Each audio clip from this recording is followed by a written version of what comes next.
right.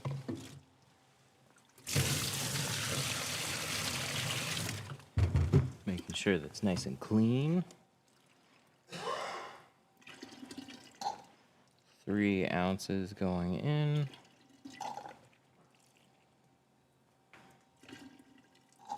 Perfect. Seal it up. Charge it. I need to take care of this. This always happens. Because everything's kind of useful. So then I place it. But then it sits. Kind of. And builds. And builds and builds and builds. Some of the pieces I need. And some of them are like... gotta put them back.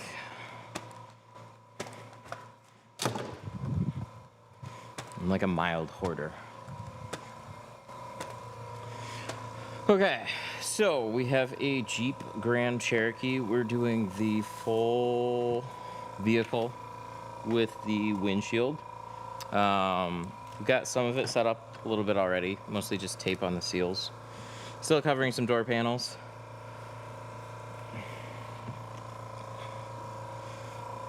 But I got a roll of Apex here. This is going on the front. And so let's get started with that. Knife.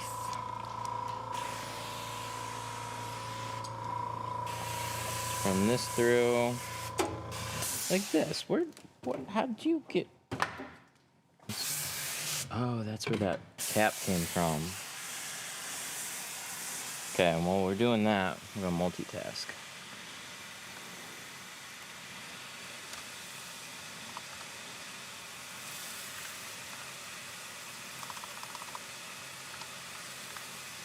This one, auto find. Hey, there we go. That's good. And if I go to this window, we should be good. Let's just get started.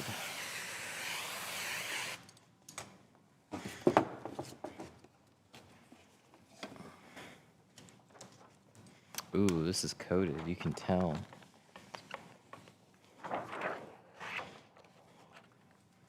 We'll see how that plays a factor.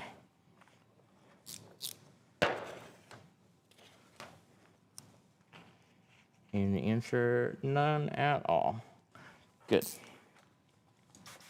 M345 or AMG. I'll go with an AMG. I'm older now. I feel like the Mercedes would be a little bit more comfy. 20% all around. So we're doing 20 on the front, and then we're gonna match the back as close as we can, even though the back is 20. So we're just gonna do a very light shade on the back.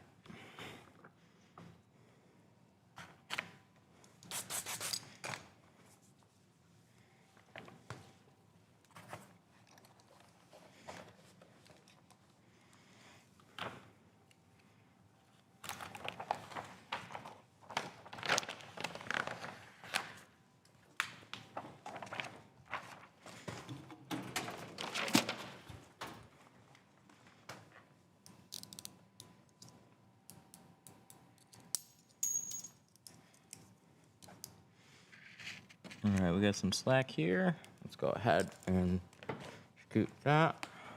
That doesn't really help now, does it? It kind of just stays in the way. So we're just gonna trim this.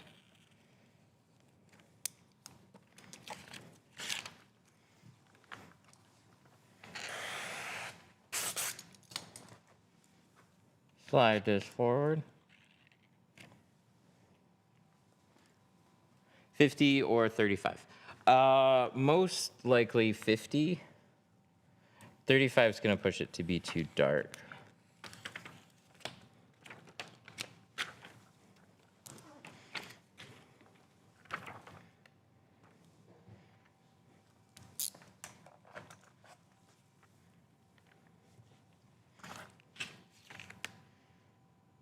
Oh, wow, that's stuck. There we go. Little bit.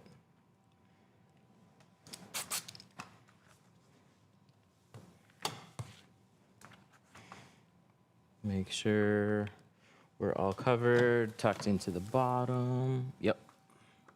Nice. Roll this down. All right. I gotta get other blade for this knife right here. Fresh haircut. Actually, yes. Dude, I just hate going in. I go like 2 months before I fine, I'll go do it. I have 5% all around, 18 on my windshield. Nice. Bet that looks cool.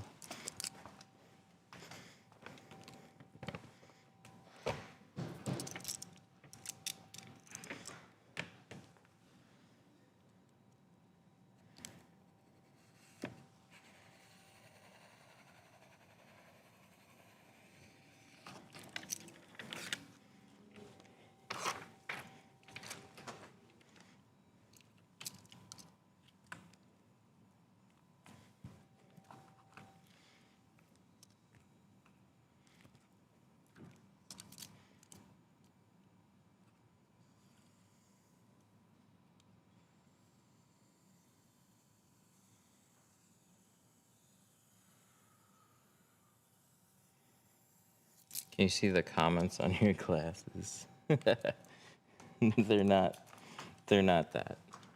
I wish they were though, that'd be fun. Looked into it. There's not a good way to do it yet. It's getting there, but not yet. There's just big trade-offs with doing comments on glasses. And it's mostly vision. They're not the Google glasses. They're not the Meta. They're just the glasses.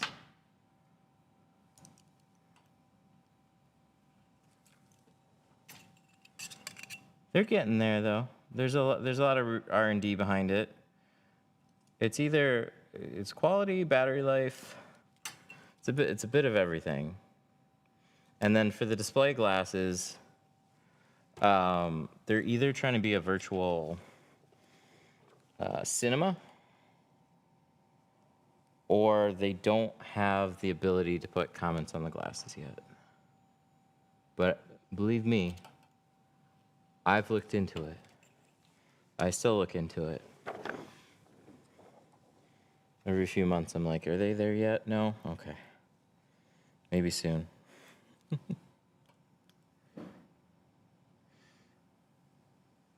GoPro's coming out with a new one though, so I'm gonna try that.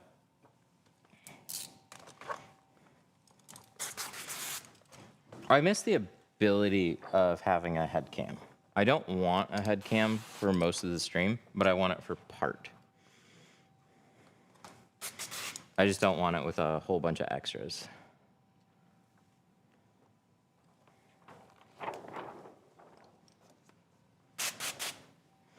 Soon, hopefully. They're getting there.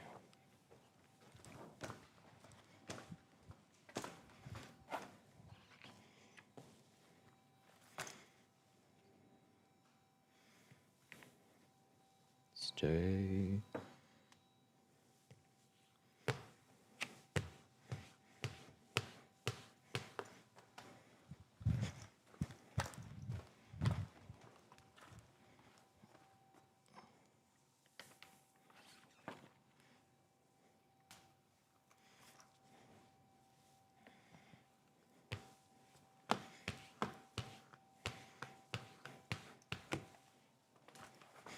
Is it possible to cut tint on the inside? Why do you want to make it more difficult?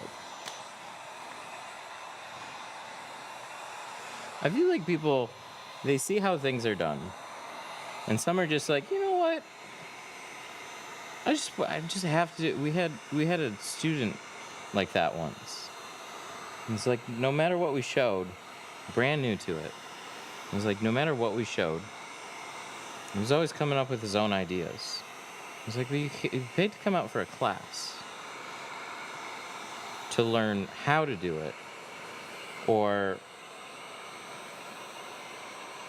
you know, we're not forcing you into any one particular style, but we have a few ways of making things very easy, and you're looking at it and you're challenging everything. Like, what if I tried this? And it's like, you go ahead. You burn as much time trying it that way as you want.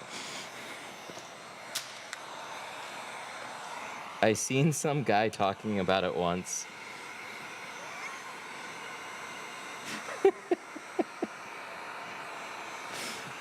Is it that same friend that always has a friend who knows a guy that tinted a sunroof and it blew up? I'm gonna take that one guy who I seen talking once over everything else. That sounds good. You go for that. Your seals on the inside, and you have paneling in the inside. Everything is getting in the way. On the outside, things are a lot flatter and easier to get to. So that's why we cut the shape on the outside. Sure, nothing's impossible, but if you want to make it 100 times harder, you can try cutting it on the inside.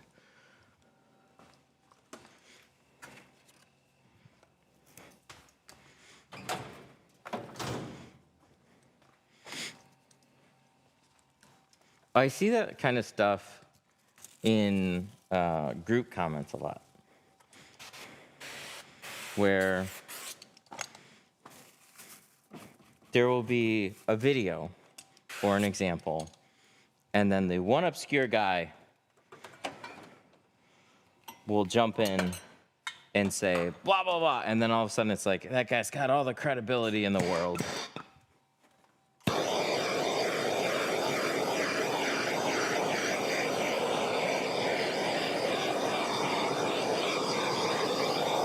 Mr. Unknown Anonymous Commenter.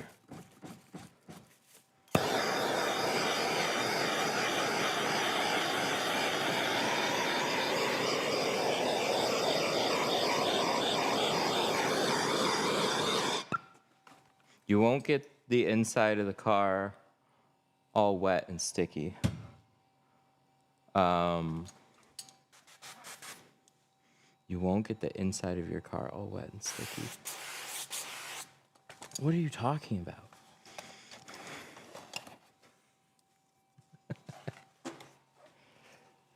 What are signs you need to torch a window?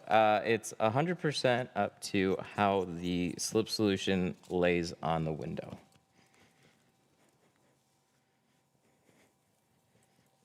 So if I spray my slip solution on the window and it just beads off the window, that's when I'm gonna grab a torch.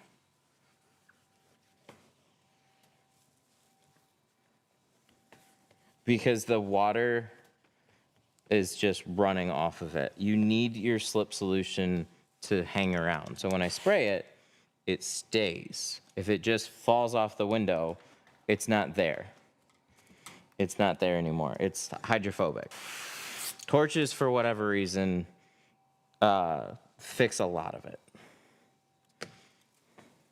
Don't understand the science behind it completely. Some say we're burning off a coating. Could be just like years of buildup that, for whatever reason, scrubbing and sprays just don't fix. But a torch does. Who tints a windshield? I tint a windshield. Last I checked. We're going to be doing this one too.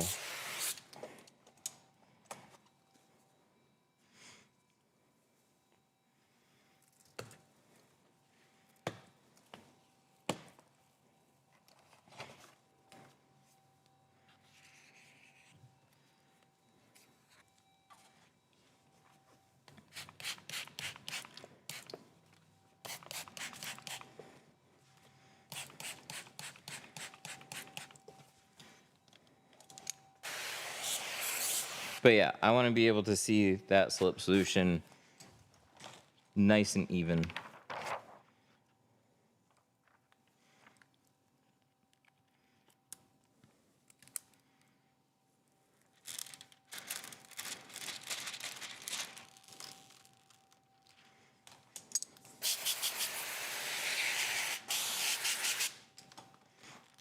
Drug dealers and assassins. That's who get windshields. Definitely assassins.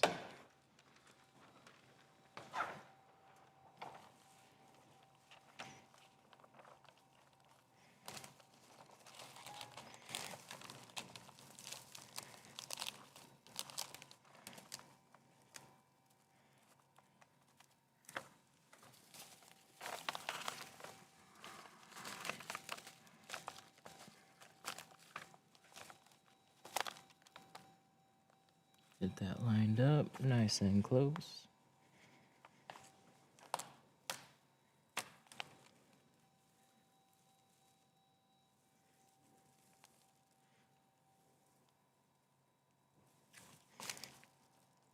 What spray?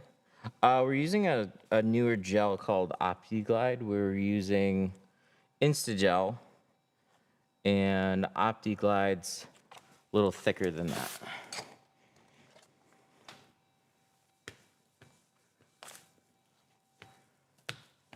Helps with side seals, keeping contamination out, and I'm running it through its paces on everything. So where I typically use it on like the windshields around the top edge area, I'm just trying it on all the sides and stuff, getting a feel for how it is. Like when I used Instagel in the beginning.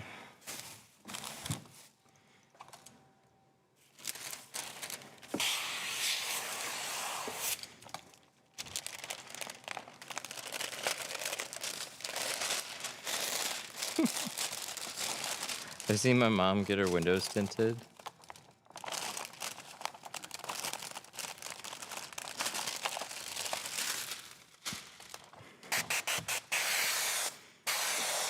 The guy dropped the film, slipped and fell, ripped the film. Did he still try and install it that way?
What's good?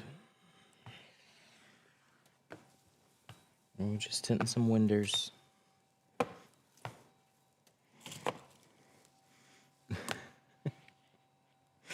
Installed it anyways, it sounds like.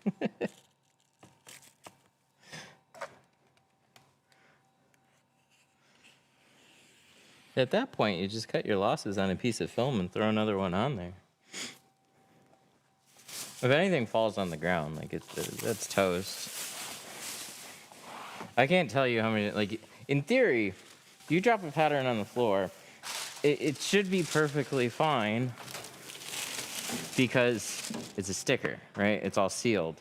But what usually happens too is gravity will pinch the film somewhere. It falls on its own weight and then develops some sort of a pretty sharp crease or pinch point.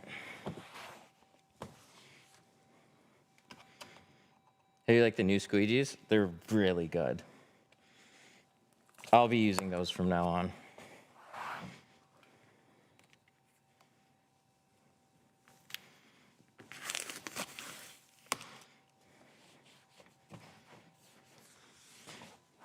I should use the fuchsia one a little bit more. I tend to go straight for the blue. Blue is super good.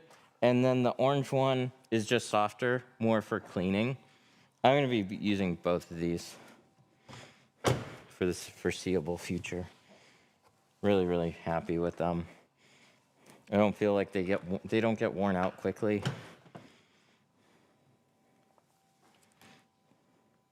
I didn't feel like the other ones did, but like that's always a, you know, oh, it's a good squeegee, but it wears out fast. I don't get that from these.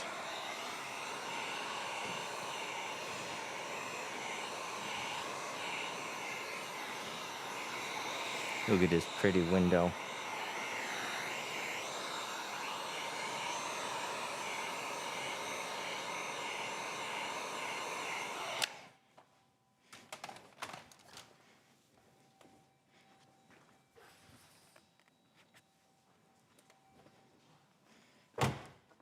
Have you expanded into any other businesses besides your tint shop? Yeah, I mean, we've been a tool distributor ever since we moved in here, or before that. Tools, classes. We've been doing that for quite a few years now. We're still, for services go, we're just window tint. Yeah, it looks nice.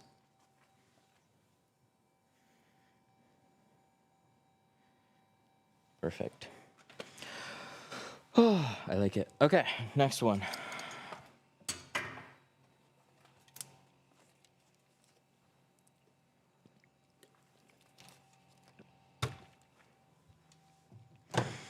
Okay, so on those front doors, meter is going to be, let's find out. Take this, we're gonna pop it over the top.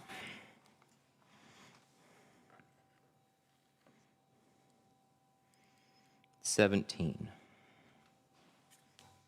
I'm gonna get a swatch of 50. I know it's gonna be darker than that.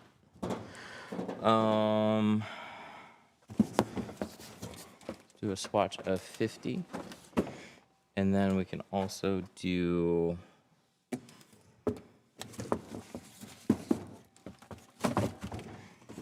$70. Is this one open? Yes. Let's grab that one.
You're filming yourself putting tint film while filming on glasses that can film you putting tint film on a car. That's exactly right. I like it. This one shuts off too fast. That's what it is. I knew they do. But if it could just not. Jeeps are funny like that. Okay. It's going to be right around 2019 this time. Before it said 20. Now it says 19. So with the 50, it goes down to 12. I feel that's so misleading. And then with the 70, it goes down to 14. He wants it a very close match between the two. No darker than 70.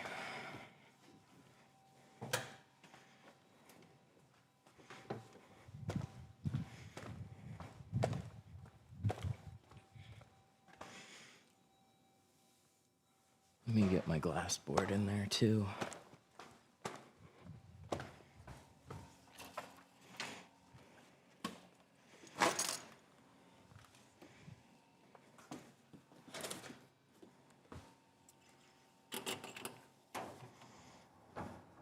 But like, there's your numbers, and then there's the actual look of it, and those two can give you a little bit of a weird impression. Honestly, the factory match is going to be really good. The 70 over it, ooh, I'm gonna say it's actually a tough call.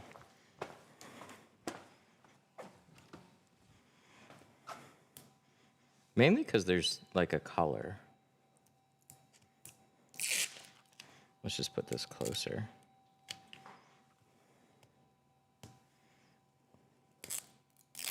There's not really a color in the 70. There's going to be a color in the 50. And it'd be like a shade color. So I'm going to say the better look is going to go with the 50. Yeah, I'm going to do the 50 over it.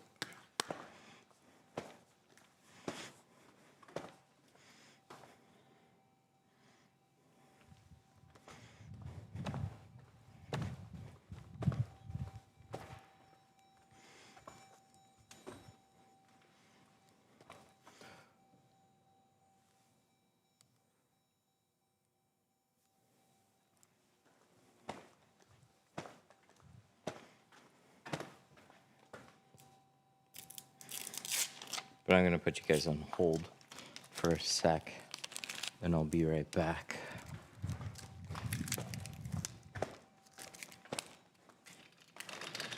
Here, I'm going to let you look over here.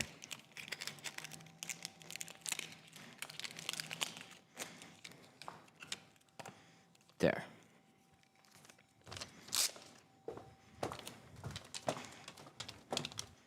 Yeah, I put them up side by side. I like the 50 a little bit better. 50, what's that, 70? 50 is going to make it a touch darker. But, I mean, I can show you the samples. You're fine. I believe you. It's the color tone that I get out of it. So if you want to stand there and look through it. Oh, yeah. That, the 50 is the which one? So this is tinted with the 20. Right. And then I think the darker one, whatever the left one is. that's the 50. Yeah, absolutely. That looks a lot closer than that. Yeah. Yeah, perfect. Okay. You're welcome.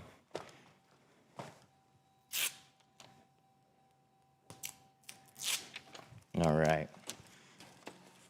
Beautiful. That's why I like to put swatches on these two, because you can just like go off of numbers, but there's legitimately something to the actual like tones of the films themselves.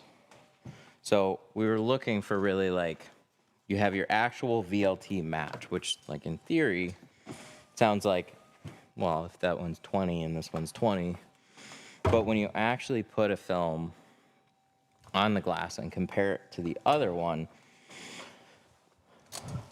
I think it just helps with making that decision, because it can be very numbers focused versus like shade wise, this one should make more sense. But when you see this color tone on top of the factory versus this color tone on top of the factory, the 50 is just, it's just a little bit richer, and that's what this needs.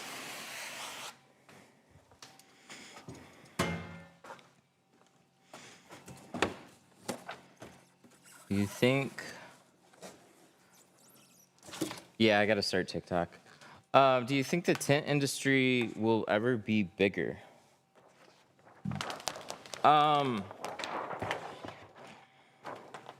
Right, that's this one? Okay, cool. Just making sure. Yeah, it's, I haven't checked it, but last I checked, a couple of years ago, film has been growing year over year. Do you think it'll have a real fan base behind it and not just tinters going to events? I'll tell you, something like a Tinter Battles has definitely grown in a surprising way.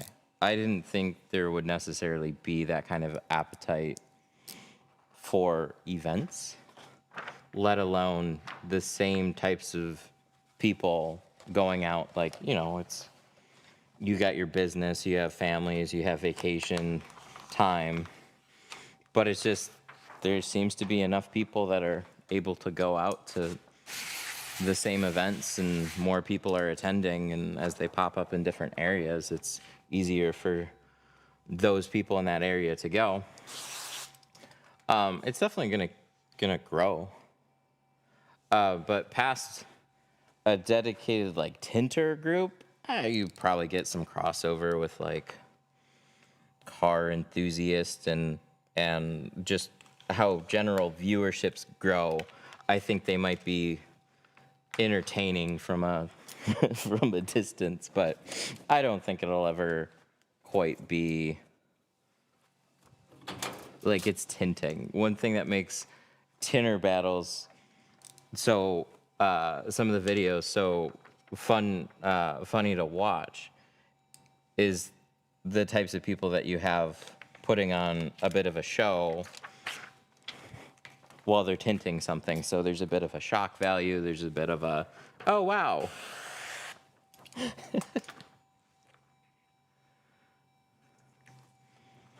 But it's made for window tinters. And that's always going to be its main audience.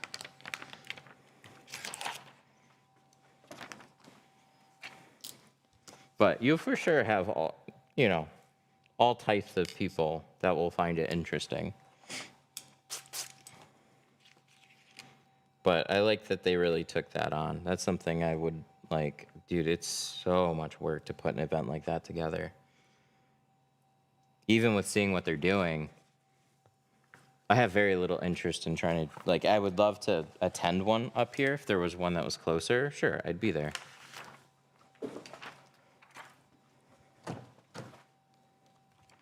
They're all out in Texas, Florida, California. None of them seem to be around here.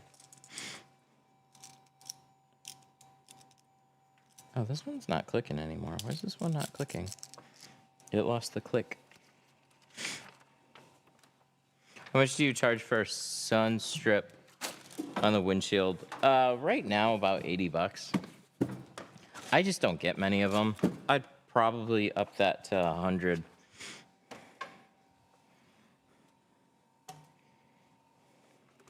But it's always been kind of an afterthought. Most people are like, I want to do the front doors, and hey, do you have time to do a strip? And like here and there we do one, but we just don't do them that often. So I never really put much thought into it. They're super popular in certain areas, especially with certain businesses. Like a glass shop that I tinted for, so many trucks were adding windshield strips to those, and they're not far from me. So your area will vary. Plus, if you just put one on your own vehicle and you're trying to just push them a little bit, you'd sell a lot that way. I just don't even bring it up.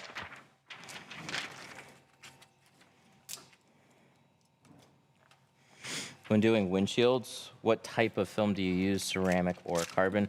I use whichever films that the customer selects. So we do both. We do carbon and we do ceramic.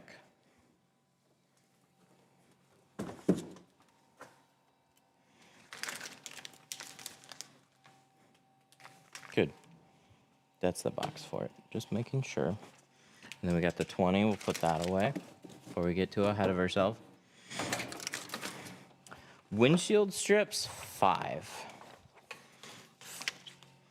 I've done them in 20 on request, or I do them in 15 if they really wanted. Like, it wouldn't bother me. But the point of a windshield strip is to block out afternoon sun, and it's really bright. 20, you're still flipping down your visor. If you're not doing a 5% strip, then you're flipping down your visor.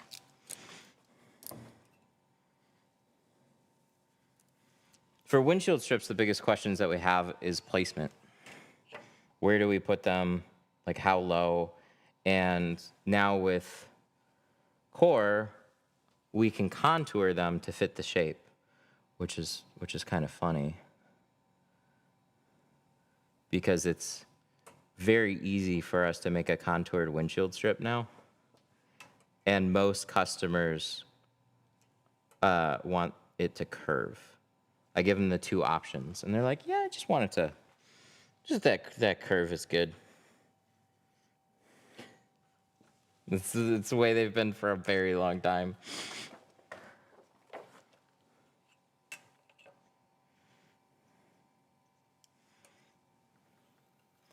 Should I remove factory tint? It's impossible to remove. It's colored into the window, so there is no removing it. The only option is to go over it. It's essentially colored glass.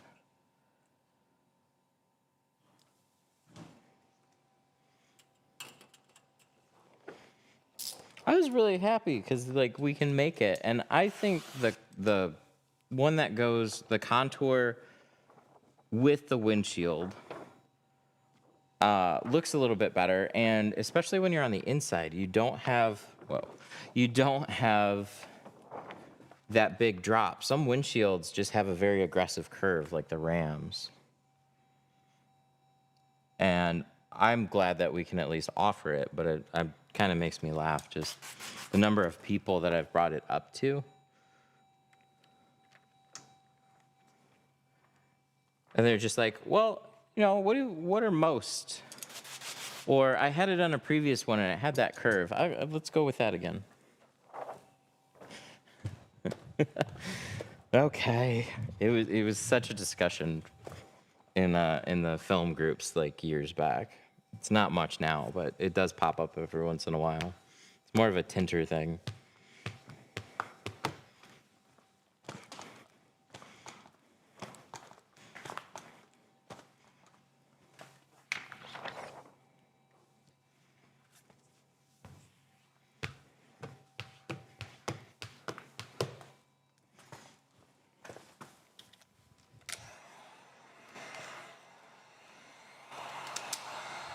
All right. Should we start it? We should start it. Oh, this makes me sad. I'll just let you know that. This makes me very sad. I don't clean up it takes me too long. And then it's way too quick for me to just throw something down. All right, let's see if we can get, oh, I didn't check this. Ooh, cool, we can click this button and then click that button and then let it simmer for a minute.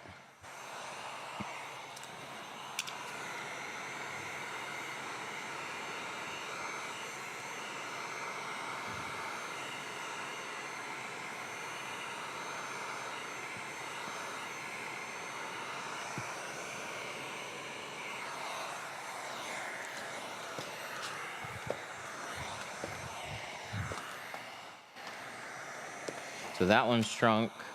We gotta shrink this one. Just gonna lift this corner up. Heat up the bottom a little bit. Wow, it's just done. Is this gonna be helpful? This might be helpful.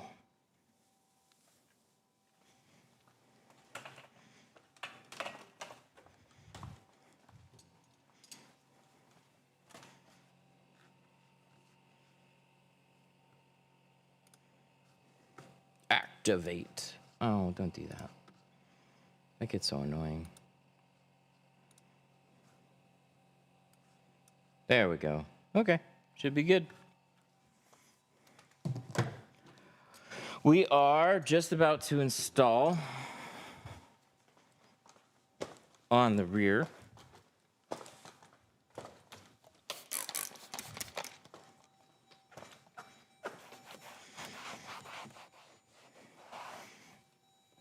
Love my tri-edge Purple Pro Blade. Oh, yeah, the wax ones? Glad to hear it. Really glad to hear it.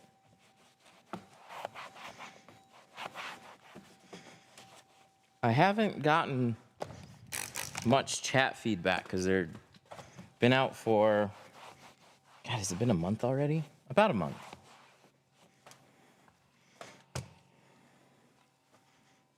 I've been a big fan. I think they're super good. Do many people do the handheld blowtorch? Yeah, it's become very popular. I still don't. And I've always had this opinion about it. There's a bit of a shock factor with using it. You know, somebody takes a torch to the vehicle and it's like, wow. But that's an extreme version of heat. And it's perfectly fine to use. It'll shave some seconds off of your overall shrink time. So don't feel like you ever have to use a torch. They're cool. They're very cool. But a lot of people learn stuff from these too.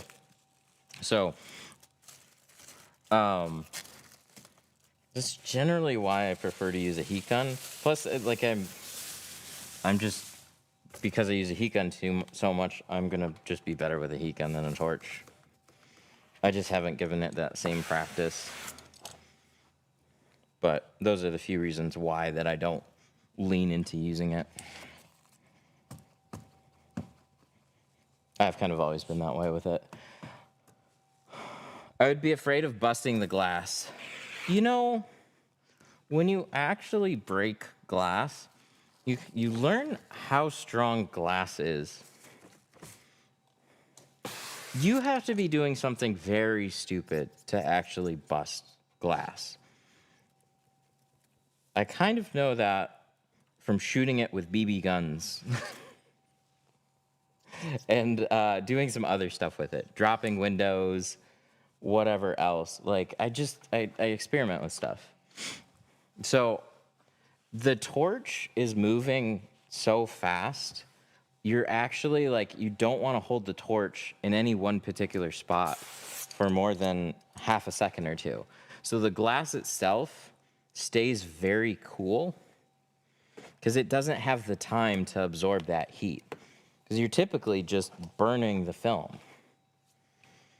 Glass can get really hot with a heat gun, especially when you take a long time, because that heat is sitting there and gradually warming up the glass. So somebody that's very fast with a torch might have a cooler overall windshield than somebody using a heat gun. It just doesn't give it time.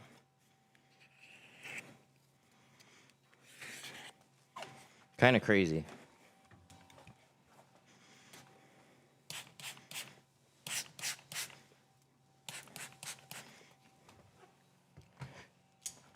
Do sun strips look oval? Oval? I'm not sure quite what you mean by oval. Has a customer ever complained about the film color from the inside? Yeah. Not with the films that I'm using, but yeah, customers can definitely complain about film color tone. I think one of the biggest, like, we had a customer come in for me to redo a set of front doors that another shop did because of how green the front doors looked compared to the back. And one interesting thing that we found was, one, they just went way too dark on the front doors, even though they did 20. The back metered about 30%, and it was like 28%. And so I put a 35 on the front doors. But the other thing that I did is I went through all the films, and the front doors were very yellow. So I went through my films to find which film had the best color tone when it was laid on the front doors to match the rear. Turned out to be 20% carbon on that one, matched better than our ceramic did.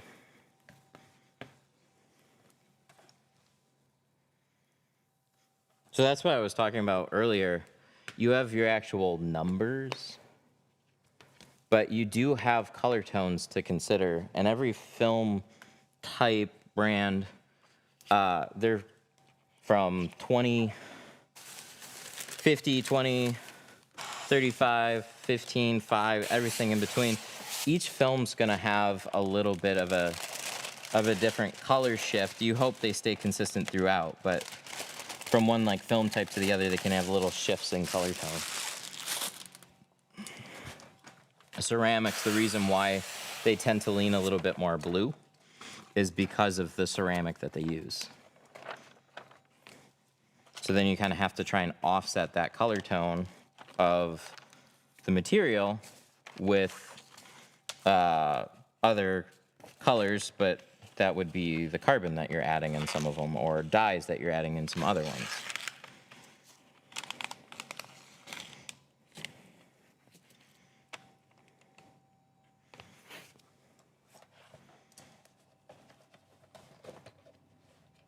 Maybe when it means it dips on the ends. Oh yeah, with the windshield strip. He might be. We can do them either way. We can do one with the factory curve, or we can do one that contours with the windshield, or we could put a very slight bend in it. We have that flexibility. If anybody has core, I'm going to show this because it's been brought up a couple times today.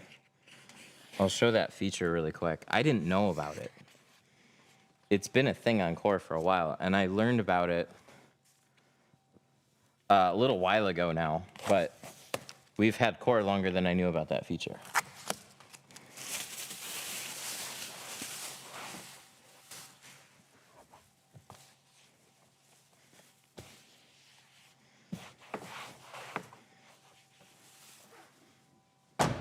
There's a certain car that has like a yellow colored glass and it's kind of annoying. I think it's Kia.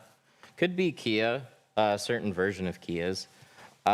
It was a RAV4, had super yellow, like some Toyotas have super yellow front glass versus the rear.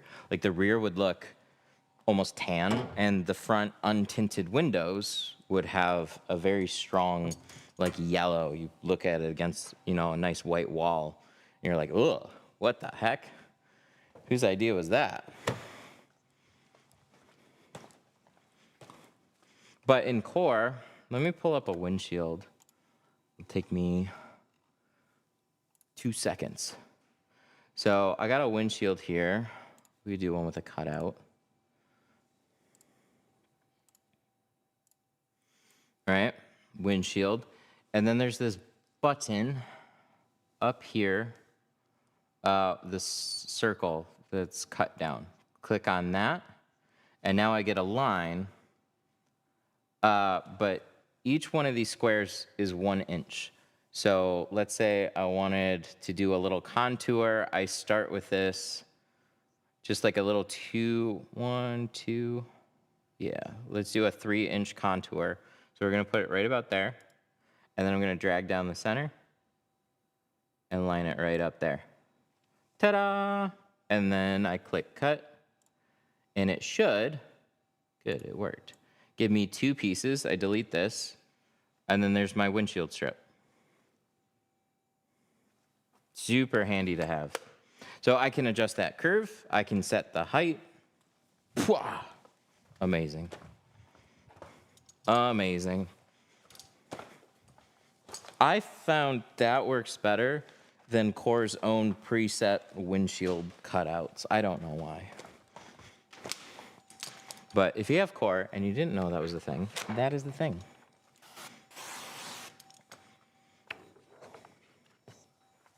It's just nice to have options. Oh, that works. Okay, I need a towel, I need a bottle. That is Core. I don't think that feature is exclusive to Core.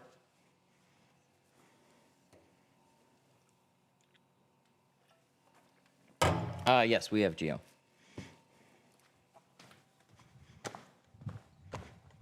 But for all the other softwares that I use, that's the first time I've been aware of it.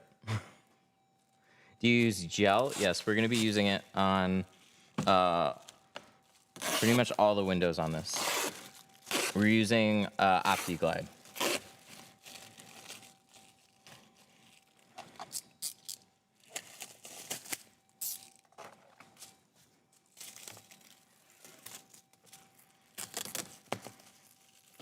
We've been using Instagel, and I still very much like Instagel. So it's just going to be a thickness preference. Instagel is a little bit thinner versus Opti. So whatever you like to use, both of them are perfectly fine. Which do you like better? I've been liking Opti a little bit better.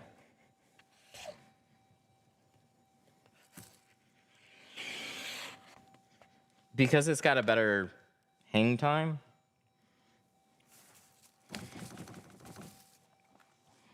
I might want something that's even a little bit more in between. But I haven't been using Opti as long as I've had Instagel for. So I'm still playing around with it. It's working really, really well, though.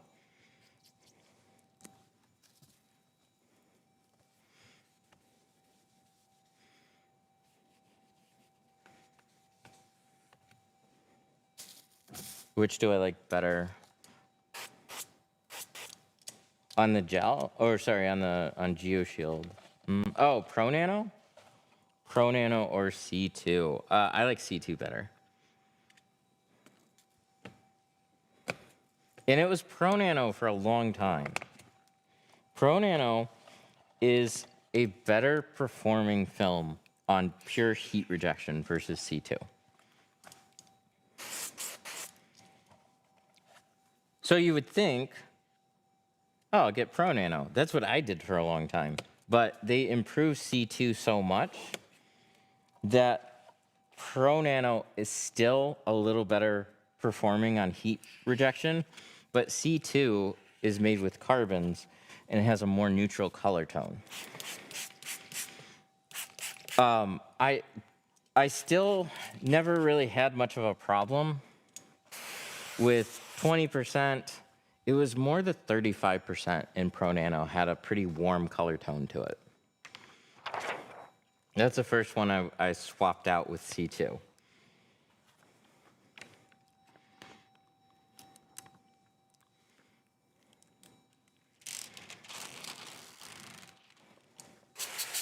So I'm just a fan, more of a fan of just like a nice neutral look.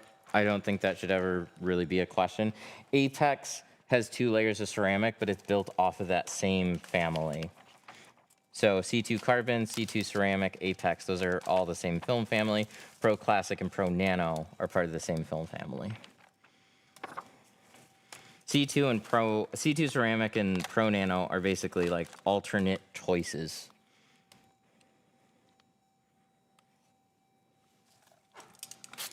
A little bit more performance with Pro Nano, a little bit better color tone with C2. And then, but my answer to better heat rejection is like, just go with Apex. Like they're so similar. They both perform really well. And if you want the bleeding edge, then you go with Apex anyways.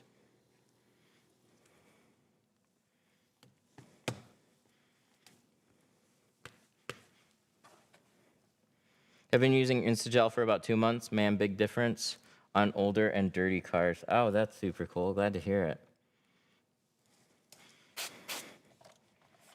Dude, I've been seeing some comments that have been really funny about it.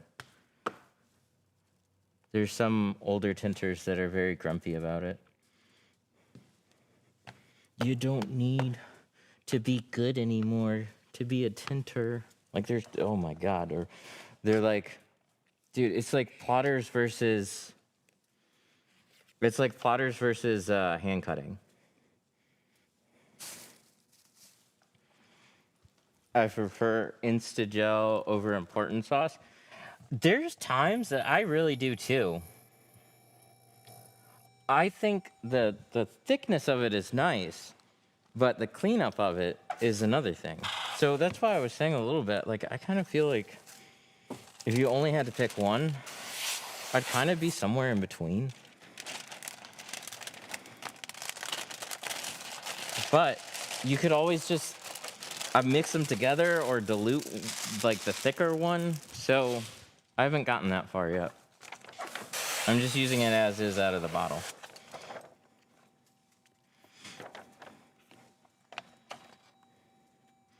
How do I make my own tint slip? I do not have a recipe for you. I'm sure you could start GPTing some stuff and start learning about chemistry. Kind of figure out what goes into soap making and then start playing around with your own stuff.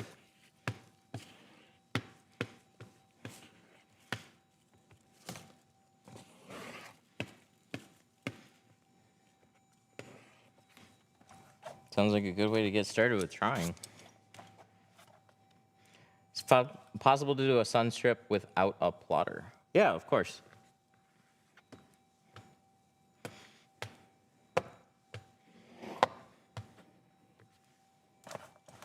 Xanthan gum and glycerin.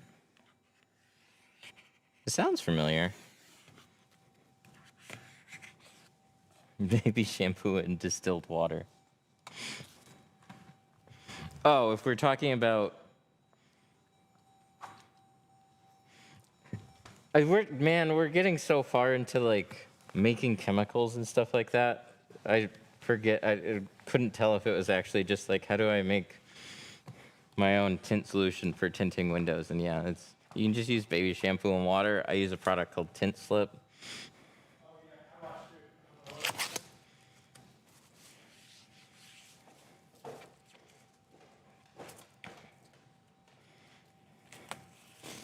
Does the liquid damage the interior? No, that's why we cover it. It's not that it's impossible. Something can always happen. It generally doesn't. But it's important to know that when your window rolls down, it rolls down into this section. There is a plastic barrier in between the paneling and a lot of those components and what happens on this side. Because if you look here, there's holes and water will still seep into your door. And then there's these weep holes at the bottom. That's what that is. See that little hole there? If I spray a bunch of water, that'll start draining. So they're made to take water.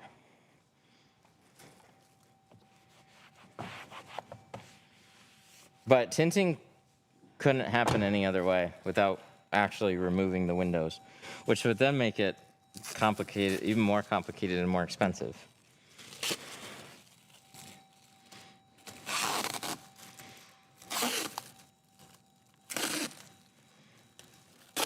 But I have a very large community. I like to keep an eye on potential issues with certain vehicles. And when a new vehicle comes out, generally I'm not the first person to get it. So if there's a situation with a vehicle, a very like notable problem, like I'd say like the Rams and vehicles similar to that, right? 300s, Rams, Chrysler products and windshields. It's like the group starts lighting up with people having issues. Like I tinted this one and now the dash lights are flashing. What do I do? It's like, well, I guess we got to be extra careful about that one.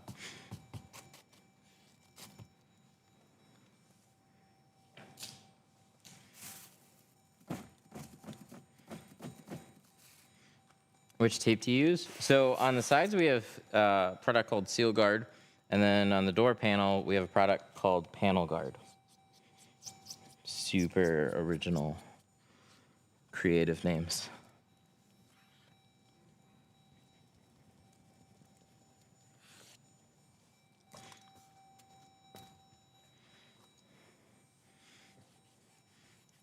Used my daughter's bath shampoo when I did Tint. Smelled like I was giving her a good night hug. Baby shampoo is super popular. And it's still safe for window tint. I actually just did a spray test too yesterday. Checked it out this morning. I sprayed them all side by side. It dried really clean. The stuff that they use in baby shampoos are really mild. So I know that much. GeoShield had a chemist look at their adhesives and different soaps and write up an article about it. Baby shampoos are good. Degreasers you just want to stay away from. Degreasers can be really harsh on the adhesives. You might have some long-term damage. That's kind of the unknown with it.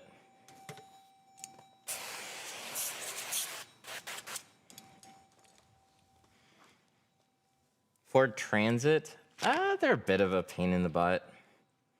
They do a lot of annoying things on that. The front doors are really tall. Then they put these really dumb quarter windows right in front of them. And then they use gasket seals. The windshield's extra tall. Windshield's not really that difficult to tint, it's just big.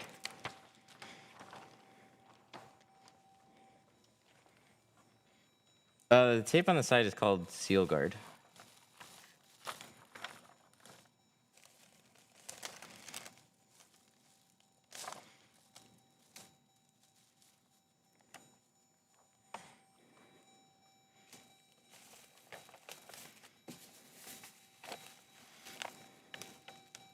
How do you get the gel to spray?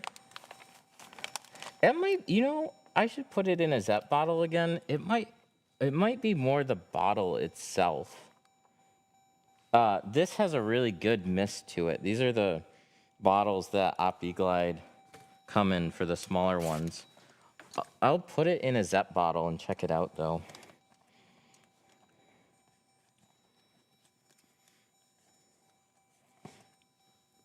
That's a spray bottle that most people have.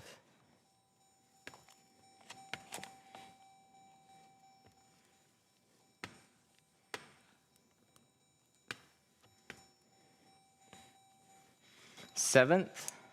Yeah, I hear that too. I tried it for a bit, but it's been a long time since I've done it. I think they were using it really as an alternative to using Dawn. It's supposed to be cleaner. But with my little test this morning, it left a lot of residue behind.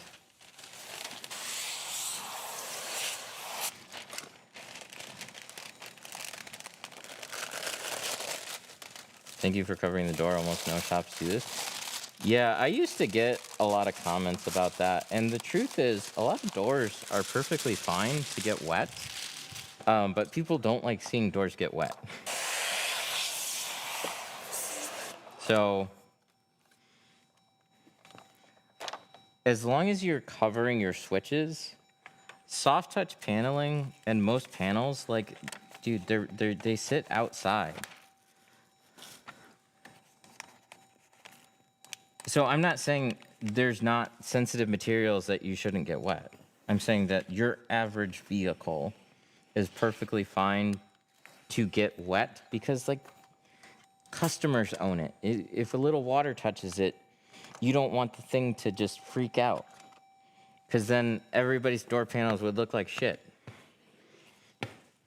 So they make them fairly, durable within reason. But yeah, it's just another one of those things that, we don't want to get things any extra wet than they have to be. So covering up the panels has become the norm. Chat yelled at me one time I didn't cover a panel. It was on an older car. I got a 1-star review from it. Not from the customer, but from chat, actually. It's unfair.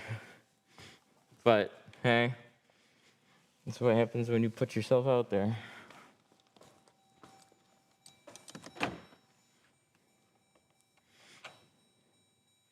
I like Tint Slime Orange. I used to like the orange one. When I switched to Avery is when that stuff stopped working. It was too tacky. So it just depends on your preferences and the films that you use. There's no one product that is going to be perfect for every window, every situation, every film type. There's like an average that you can have, but that's why I think there's especially so many preferences. 'Cause some films have a very light adhesive, some have a medium, some have a heavy. There's different types of adhesive. There's so many little factors that can change your humidity, temperature, that'll just impact what you use and what your preferences are. So everything that I'm using, overall, like we still get hot days, but overall, like we have generally cooler weather most of the year. So a lot of products that I use are for heavy adhesives, cooler weather.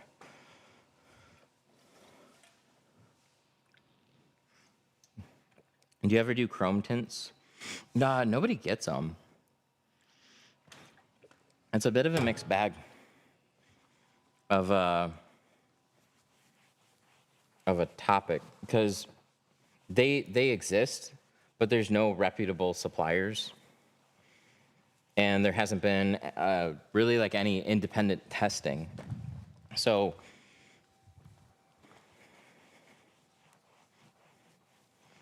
there can be some products out there, but I couldn't refer you to anything that I know would last. Are there any product codes for the site? Yes, actually, we still have this one. This one's typically running. I'll move these out of the way. But yeah, you can save 5% on tools with this code, 313 Tint. Here, I'll put these there. I'm gonna stay out of my way for now. Okay.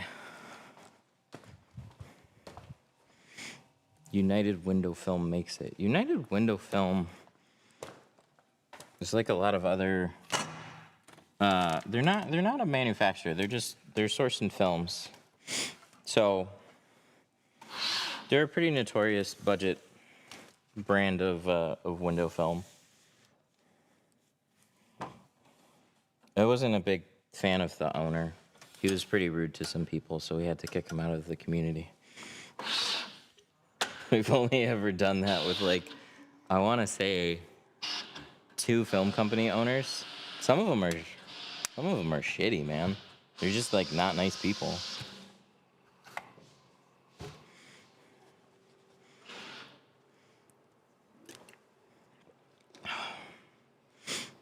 If you have significantly cheaper prices on film, they are 100% compromising on something. United sucks. Glue is not good. If you like Tint Slime Orange, I like Tint Slime Orange for the win. Nice. All right. This is not the truck we have. This is the truck that we did this morning. So we have a Jeep.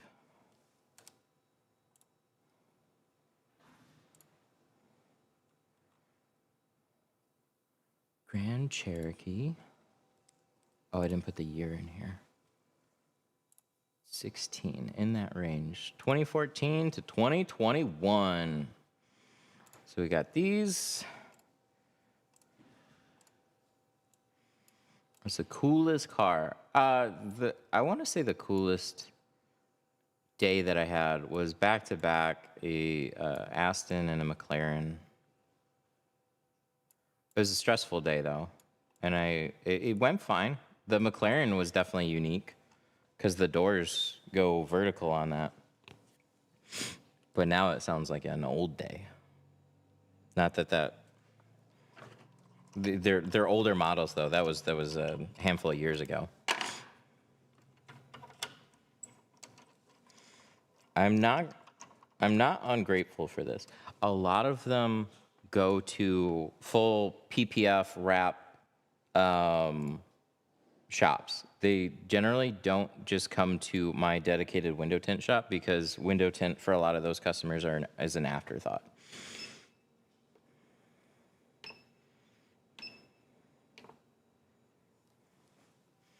Okay, so let's go ahead and cut. This might be a 40. Oh, it is a 40. I put it 36. Oh, that's fine. That's not going to hurt anything. Model Ys? I've done quite a lot of Model Ys.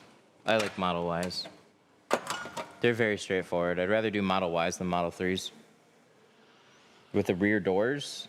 Oh, that's a Model X. I've avoided the Model X's. The windshields on those are like a worse version of the Cybertruck. They're both difficult in their own way, but the windshields on the Model X's are insane.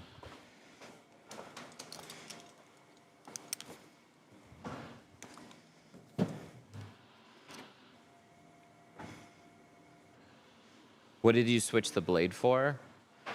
We have 2 blades set up. And you don't have to do that on your plotter. I like to, though. There's a thickness difference between Apex and C2, both the carbon and the ceramic and Pro Classic. It's a 2 mil film versus a 1.5 mil. So we have a blade specifically set up for 2 mil. And then a blade set up for the other 1.5. So I just don't really have to adjust. I'm not trying to get the same blade to cut out both. I've used ones that do. I can set it up to probably do it. Sometimes though, it just gets a little touchy. And the less I have to screw around with plotter settings, I would just rather have a dedicated. This one is for this film, and this other one is for these other films that have the same basic thickness to them.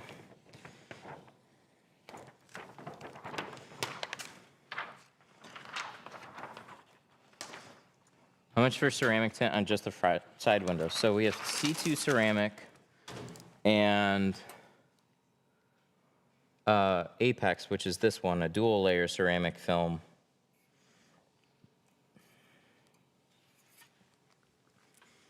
We're definitely pricier on front doors because everything's treated as a dedicated time slot appointment. If we were entertaining more walk-ins, we would bring that price down a little bit more. But it's $200 for C2 ceramic and it's $250 for Apex. But if I was trying to get a few more front door appointments, I'd probably do 125 starting and then go up from there. How's Union and High Tech? I haven't directly used either one of them. I don't know much about where Union comes from, but High Tech is owned by a global distributor. And it's not exclusively global films. They have two major lines of film. Depends on if you're ordering the black or the standard. But High Tech's really good. Union, I haven't heard anything bad about. I just know less about them. I'm assuming a Korean manufacturer.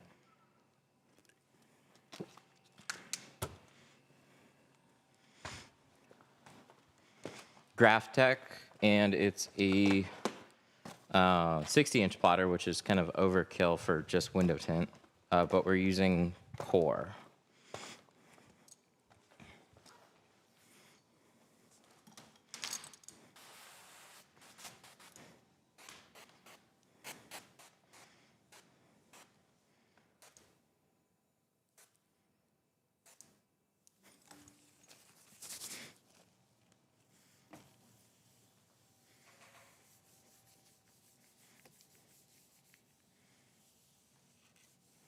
Trying to do some research. I couldn't tell you which one to go with, honestly. I use Geo. I'm a fan of them. High Tech's a pretty obvious, nice alternative to Geo. They both have their trade-offs, though. It's just different companies. Geo has 2 distribution points, too. They have Louisiana and Vegas. So depending on where you are, if you're in the north, like me, it's going to take a little bit longer. But if you're down in Texas, Florida, anywhere in that region, or California, you'll just get faster shipping times. Georgia? Okay, so they'd be pretty quick. It'd ship out of Baton Rouge. And High Tech would ship out of Texas, out of Houston. But I don't know where Union comes from. I'm inclined to think maybe California. Maybe some Union guys could chime in and help me out with that one. Shipping time can, like, when it comes down to that kind of stuff, I'd say, like, you're not really wrong. You're not wrong with going with either brand. It's more about then a few more business conveniences for you. And shipping times is kind of a big one. It's very easy to just forget to order film. Or like need something, like, oh, I just ran out of 20 and it's Wednesday. Oh, but I'm close enough, it'll get here by Friday. Up north for Union? Oh, really? Where up north? Tell Geo to open a supplier in Canada. They need to open one up in this area. But from what I understand, it's not going to happen anytime soon, probably.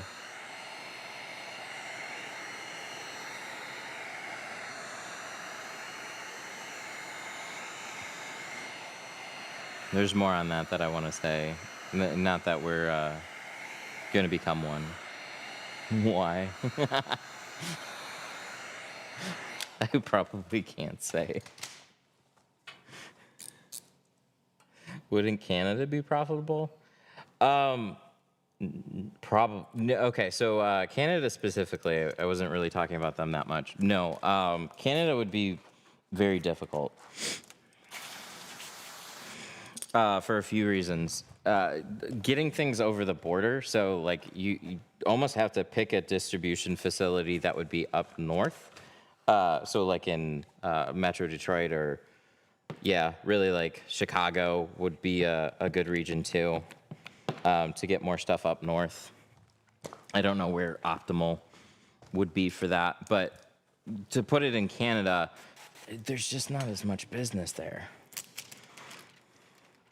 They were looking to expand into a few different countries, and it gets really challenging to keep all your products uniform across multiple distribution points. So a big learning curve from them was opening up distribution in Vegas.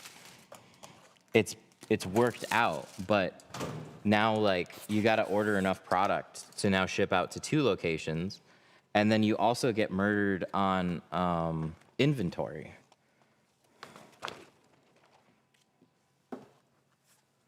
So it's just like, oh, we'll just order product from here and keep it in there, and then something runs out of stock. And then you're shipping it from another location. So you're getting them the product, but now your shipping cost doubled. So that was a big fun learning curve. And to add a third pain point to that on distribution. It's honestly just not as easy as it sounds. Do you work close with Geo? Yeah. I don't talk to them all the time, but yeah, fairly close. Sometimes you guys hear about things before I do. And sometimes I hear about things before you do.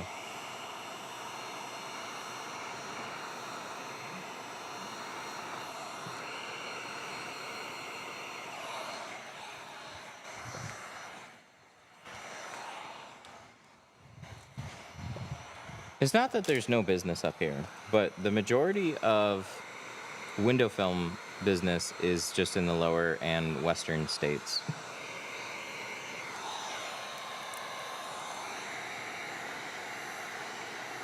What was interesting though is PPF has a much stronger demand in the northern states.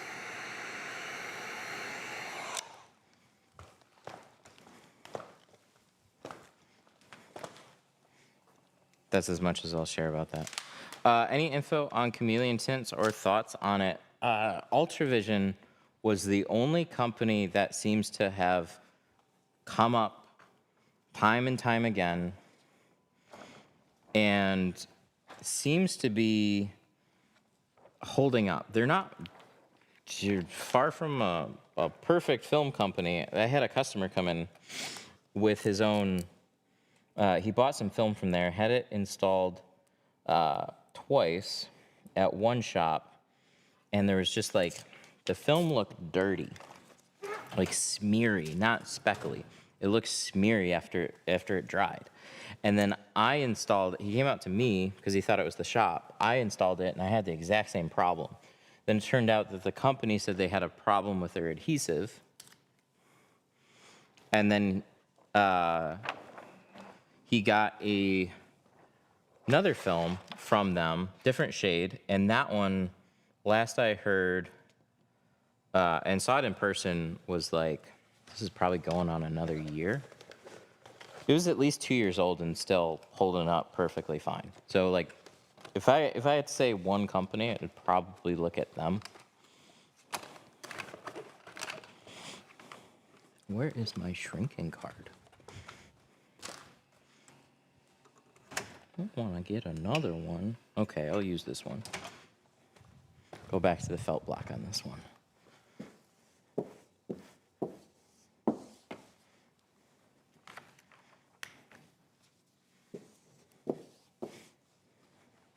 Why are you putting it on the outside? Because when everybody turns right, I turn left.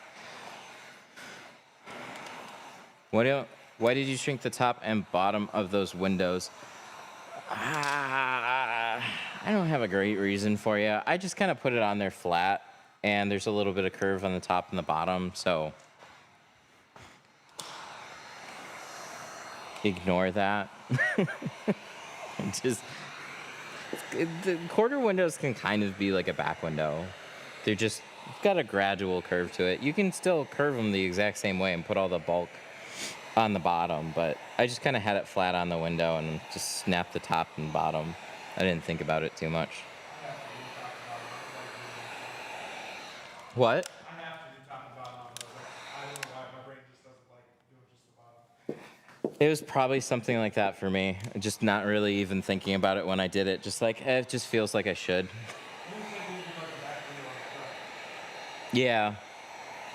Yeah, if something's got like just a nice gradual curve and it's got like a dotted border, like quarter window style, you'll have the same type of curve or similar on the top versus the bottom, and it's just not gonna hurt to do a little top and bottom, but you can also drag everything and bring it to the bottom. Sometimes it'll just make the bottom a little bit more extreme.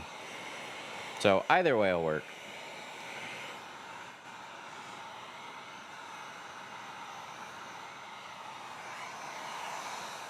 What would you do if you don't have enough space to shrink the top?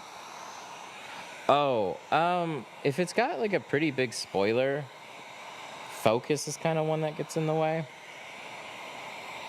I don't like doing this, and it's not a perfect shrink either. It works. What you can do is leave the bottom here, shrink that, lift it off the window, and just bring it down farther, and just let this kind of roll. And so you'll have more space at the top, but it won't be exactly in the top, but you'll be able to shrink.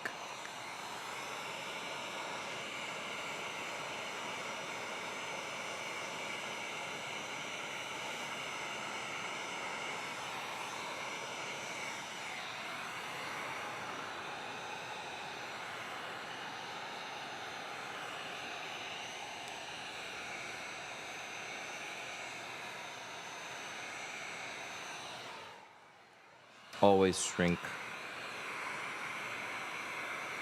I agree with that. You don't absolutely have to. There's still, if you can do things two ways, there will be almost equal parties rooting for both methods. I don't care. But the idea of shrinking is like, see how this lifts off the window? And this is now nice and smooth. See how this flattens out nice on the window. And then this has little fingers and peaks and valleys and won't lay flat on the window. If your slip solution and film tack is pretty good,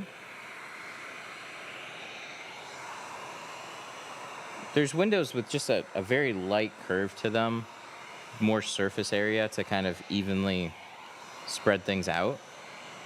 You don't have to shrink as much, or on some doors at all.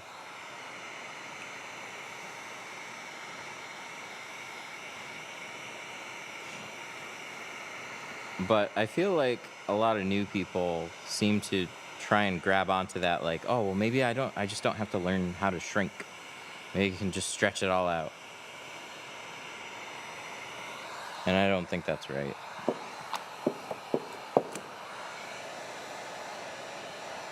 No matter what, you have to learn how to shrink.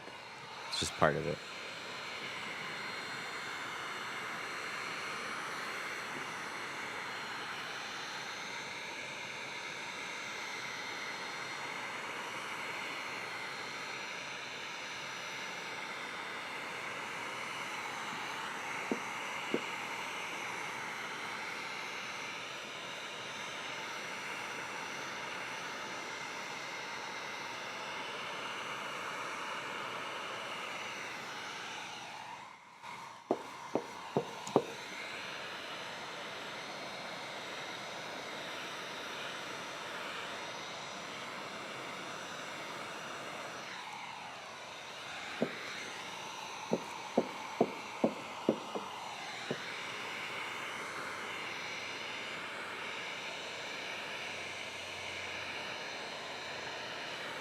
How hot is too hot? When it burns, it is too hot.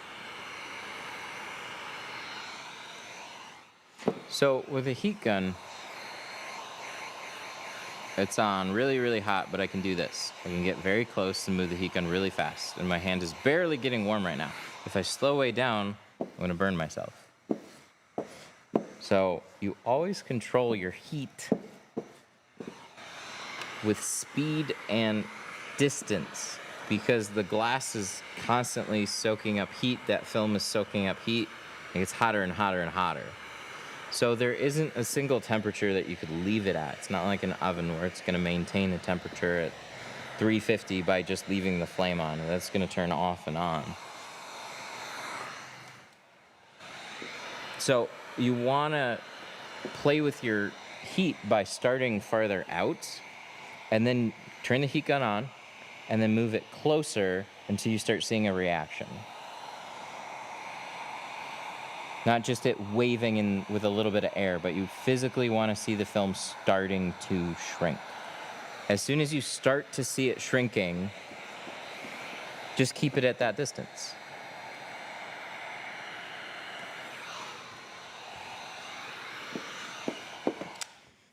I'm just starting out in the window tinting business, and it took me 6 hours to do a Honda Civic hatch. Nice.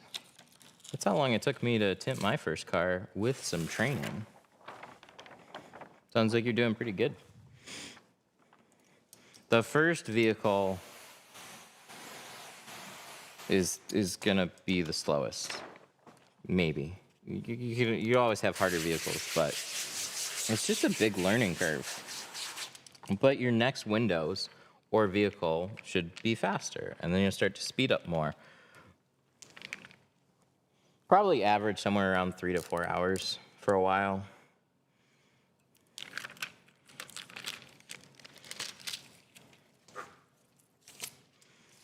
But yeah, there's a lot of little annoying things about tint that make it very difficult and frustrating. Flex film. They're the other It's funny because there's a mod that uses them in our group, so I'm not like biased like that. But he's another one of the guys that got kicked out of the community years ago.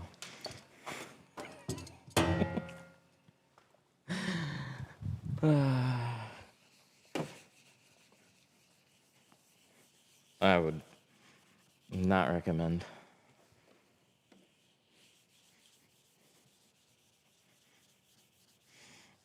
In window film, there's a surprising amount of companies that if you use their products, you're their best friend. If you have issue with their products, they start getting unfriendly, and then they start to just ghost you. And then if you have film failures and switch to a different brand, good luck ever getting comped for that. Shit, I just saw something not long ago. Mike, the company that makes Instagel, they were with the Tesla program through Expo. They still have like $3 or $4 grand to collect from them, and they're just not paying them. They switched from them.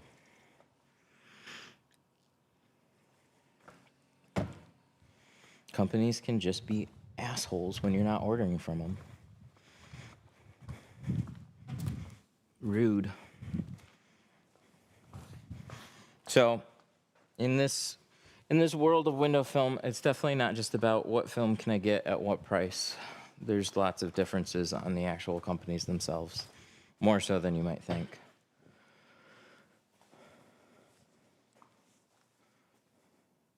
Is it supposed to cover the glass, or you just leave big patches not covered? What? Have you ever had to warranty a lot of film failures? Yeah. ASWF was the worst company that I've ever dealt with personally.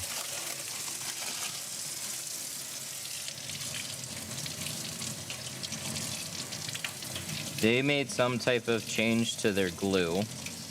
We were using them, and if the film didn't... See, that company's out in California. If the film didn't dry out quickly, what would happen is the water would sit in between the film and the glass, and then the glue would crystallize. And so it was a problem that didn't show itself right away.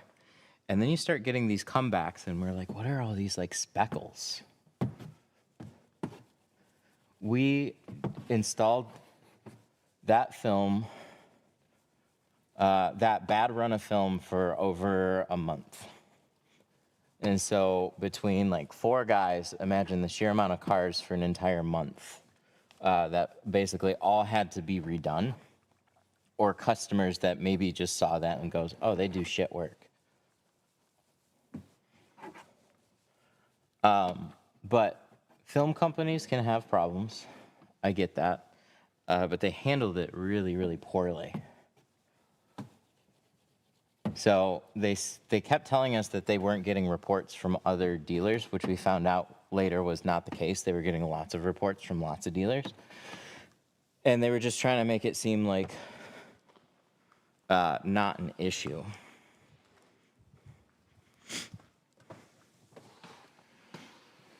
But, yeah, that's severely damaged their rep at the time.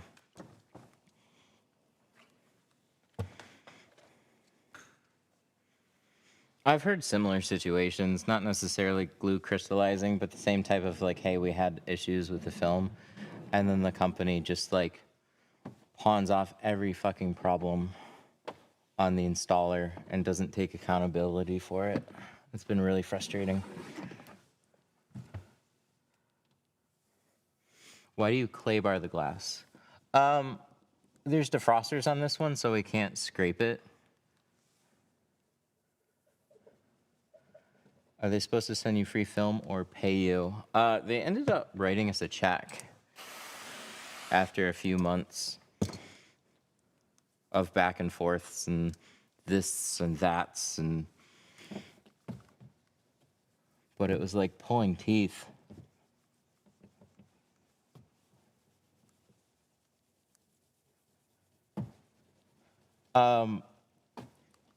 But every film company is going to have some different terms on that.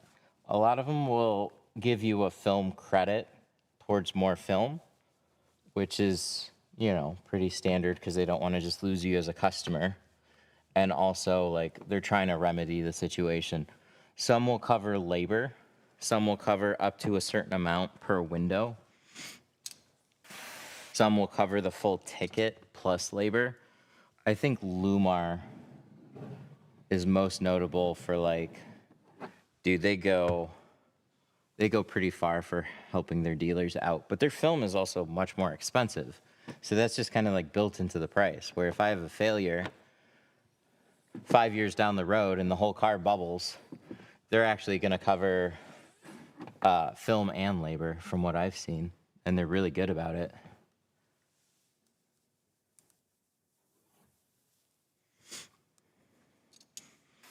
Geo has really nice films. They don't have they don't charge enough to do that. I think they pay up to $2 something per car. How did they make you prove that you did use that film? You're supposed to track everything through like warranty cards. So like when a vehicle gets done, write down roll numbers on a card for record keeping.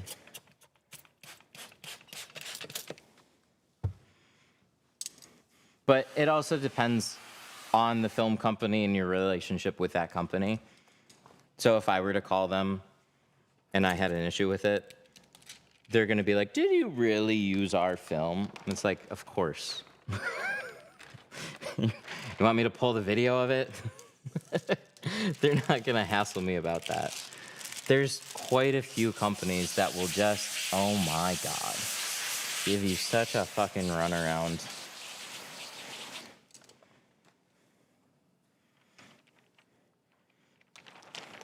But here's the thing.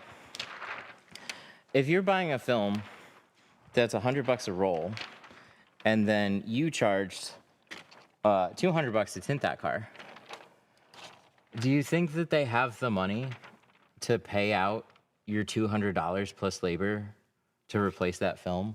No, of course not. They had their cost in getting the roll. They had the cost in shipping and everything else. So for your really cheap film companies, part of what you're offsetting is your warranty.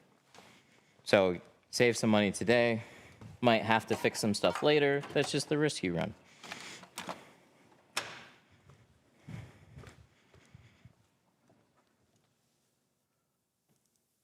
Make sure we're all covered.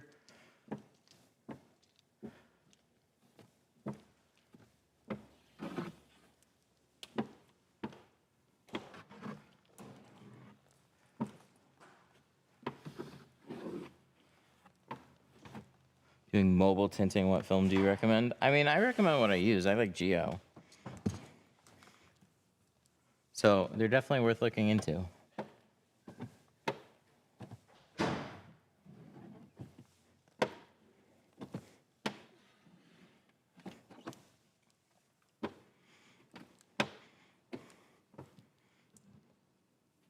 Some companies, like Expo, they're not going to sell to a mobile guy.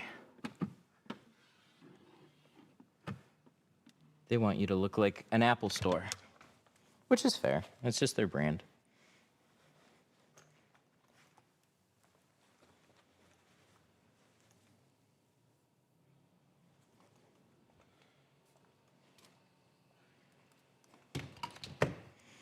I got this Jeep Grand Cherokee. We're gonna do the quarters next, right after I touch up these windows. Ooh, I want to try something. Can I try something?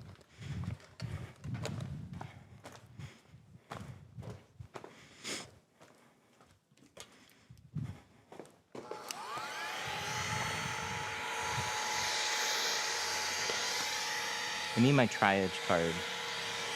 Actually, I would prefer to have that. I'll put it down somewhere. The question is, oh, here it is. Why is the dude not answering? What do you mean?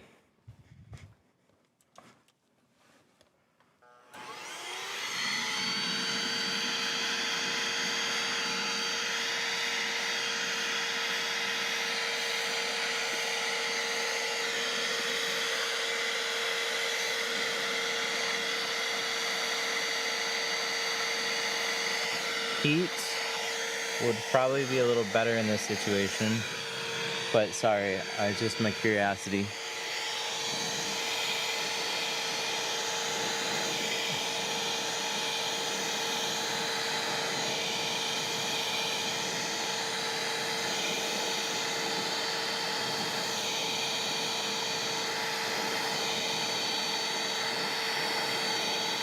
It's probably going to be a mix on some of these edges.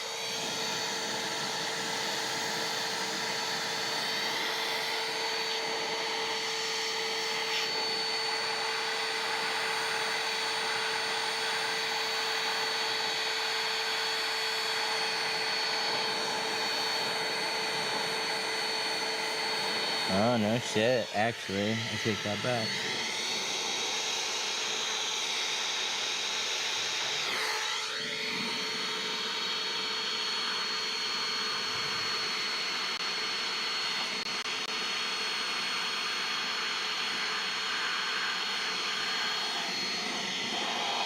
This has been kind of fun to play with. We typically take a heat gun because that's what's on hand. And obviously heat helps dry things. But what a heat gun doesn't do super well is get very close to like what you're trying to get to lay down. But the reason why a lot of the things pop up is the moisture that hangs around. So on certain windows, if you have space, a heat gun's fine. But on certain windows, like especially with the dots, what happens is you kind of push the moisture out and it just feeds right back in. So with a little blower, what I've been experimenting, like it's actually drying out that area and you're able to get like so close and run air in it. I've used this really successfully on a lot of like tighter quarter windows and in the lower seal areas on doors, areas that hold a lot of moisture and are very hard to kind of dry out with a heat gun. But those little air blowers are all over the place. We just had one lying around here. And I figured I just had a situation like a few weeks ago. I was like, no shit. And I've just been trying it on different windows. It's been really good. This area I've got space. So I can actually like heat this up, shrink this, and get this to lay down. But when it gets closer to all these edges, you start getting really close with a heat gun.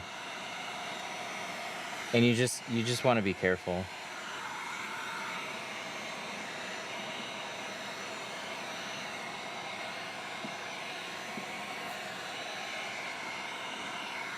So it got me thinking about, I still have to try it. I just saw a video. There was a tinter that burned a deck lid by trying to get really close with a heat gun. And it's like, that's probably what I would have tried too. You got to be really careful bringing it on the inside, but you know, you put it on the outside. What happens is a lot of heat kind of steams the water a little bit. Like you have a lot of moisture down there. So that constantly circulates and feeds back up. Like the steam, the moisture, it doesn't really dry it out. It heats it up and then the heat will eventually dry it out. But it can take quite a bit of time when it's in the lower areas, which is why they're so frustrating to try and touch up.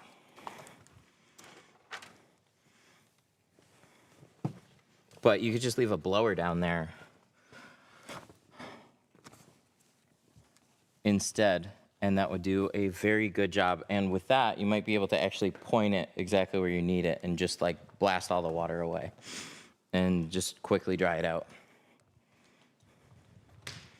This is how I know when TikTok goes away.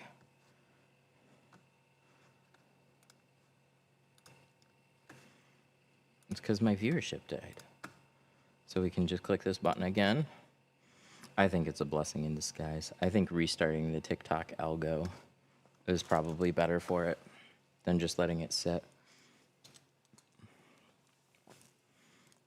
What software are you using for leads? Union is actually doing our ads. And we get leads from that. Google ads. And that's pretty, your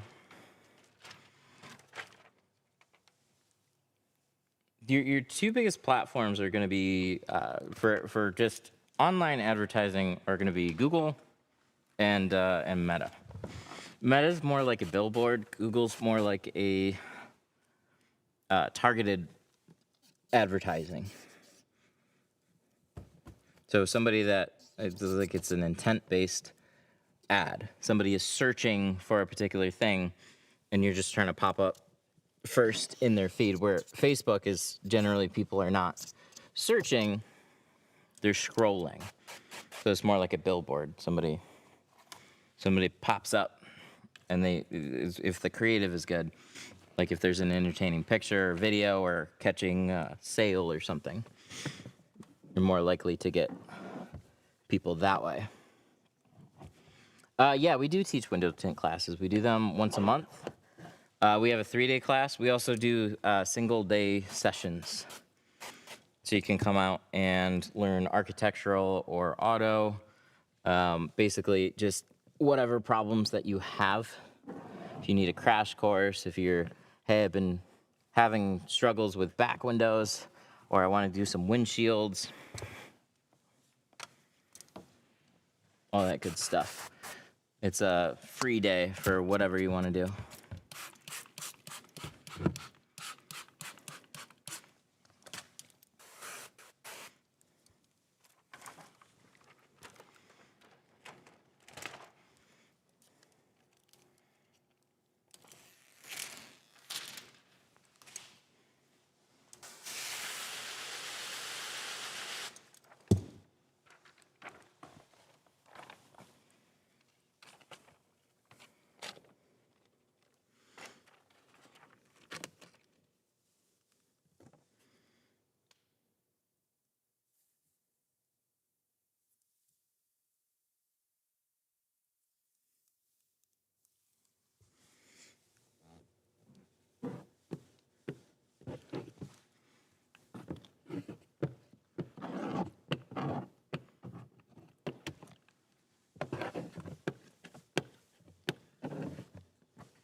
Nice. Nice. Okay, can we restart this again?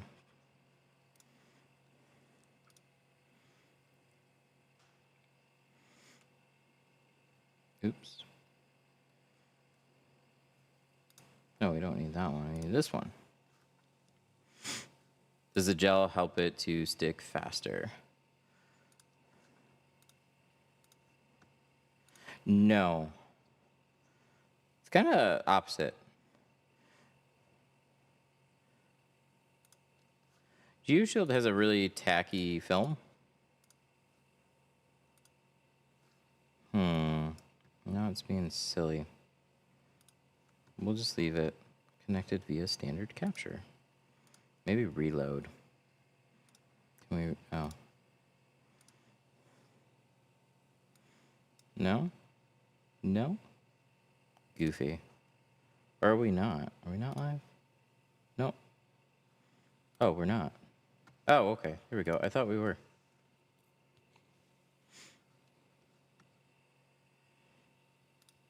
Okay, now we are.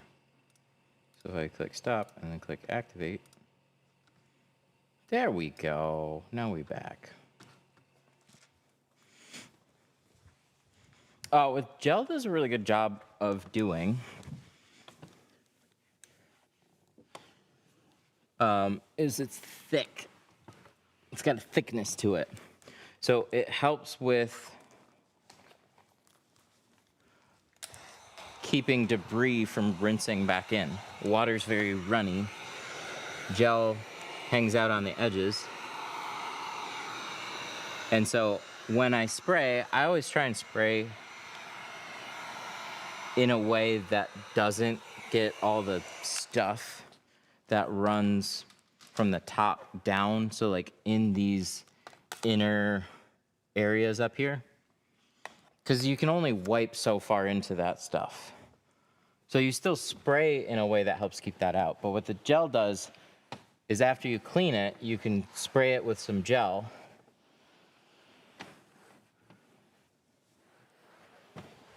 And it'll give you an extra, both like if particles are there, it'll help push it out.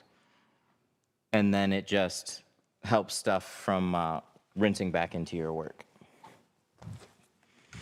So I mainly use it on front windshields, but I'm trying it out again on everything else just to see.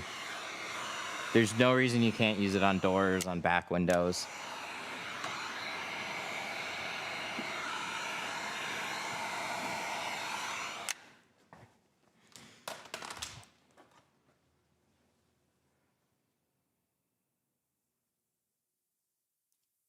Okay, cool.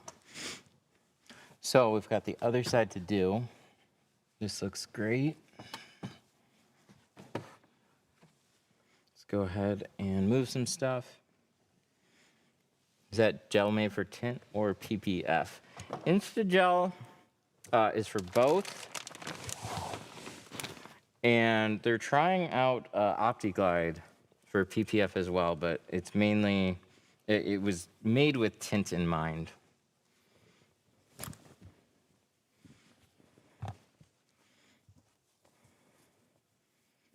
So it's effectively a small, clean thickening agent and water. There isn't any additional additives.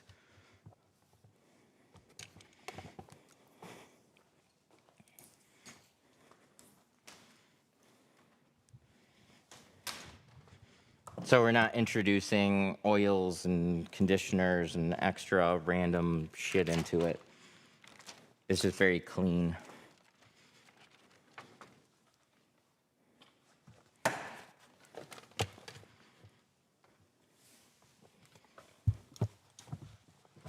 All right, let's get comfy.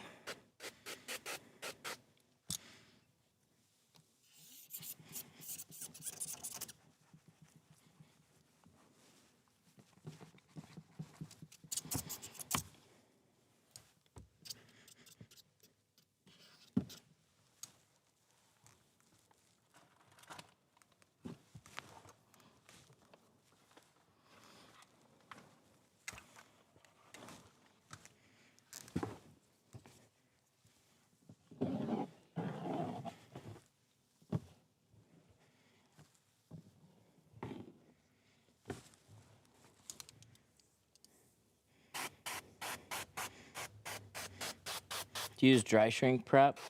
Not regularly, no. I think it's a good product. I think different products work better for different films. And what I would run into is some days it was fine, and some days it was just incredibly tacky. And I always keep going back to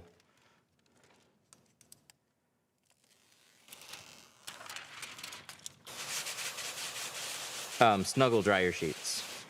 But that being said, I tried another film not too long ago, and Snuggle was, in my opinion, too tacky for it. Like different soaps and different adhesives, like it's hard to say exactly why. But every film, every adhesive, you're gonna have little quirks and differences, and some are just like dry shrink prep is made down in Florida. It's very hot and a lot of humidity. And up here, some days we get a lot of humidity, and some days it's very dry. And our temperature, we have bigger temperature swings. So it's just like sometimes it would be perfectly fine, and sometimes I just like, it's hard to explain.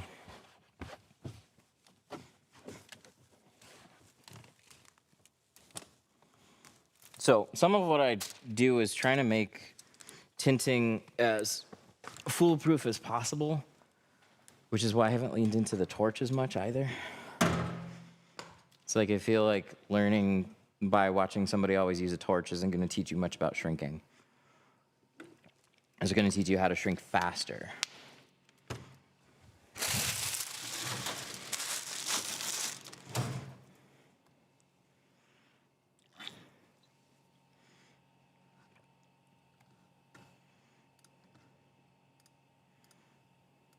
There we go. Okay, so we have done the back. Still got a little bit of touch up around there. Next up, we have the full windshield. We're going to be doing 50% apex on this one. Nothing's been prepped other than we removed the mirror and placed a towel. So some of it's been prepped. It's been covered. But nothing on the outside's been scrubbed down.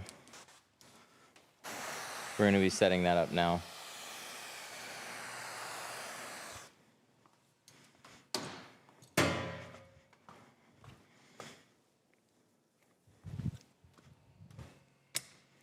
And then the Rock got a ticket for tinted glasses. Glasses, really? Oh, okay.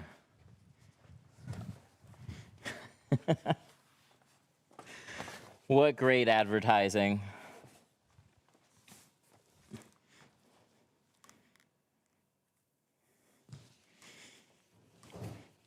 It's gonna, unfortunately for him, it's good for our business.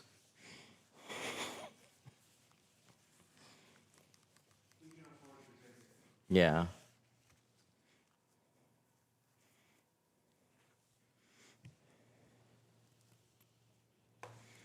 Years ago, it got brought up in Michigan state law that tint might be legal, were the headlines, or up for review. Nothing changed. The only change that was going to happen was it was going to put front doors and windshield in a 70% range, which doesn't really matter because they're already in that range.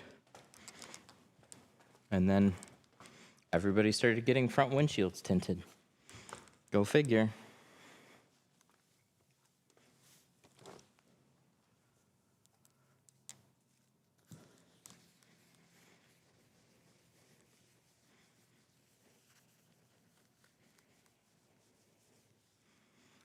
I learned to evenly shrink that short you made. Oh, okay, cool. It's not an Acadia. It is a Grand Cherokee.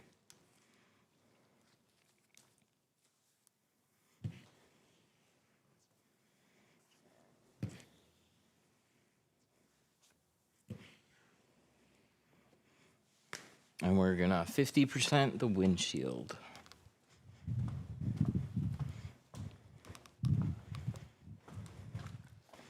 Do I have my stuff over here? Have I done many older cars? Uh, 90s and up. But no, not really like the classic cars. I've done a handful of classic cars. 1956 Mercury. Yeah. I have like an old video of like a Ford Falcon. I remember doing some wagon, a handful of other like two-door cars. I've done plenty of like 80s and 90s cars. Enough for me to just never want to do any of them again. They're always a unique challenge that once you do it, you don't see another one. And then you get another obscure one. I just don't get asked about it much either. Really like Apex. Definitely rejects so much heat. Nice. Yeah, that's what we're installing right now. PA doesn't allow any tint, basically. Yeah. Yeah, they're what? 70%? Which, again, basically means that you can't have anything.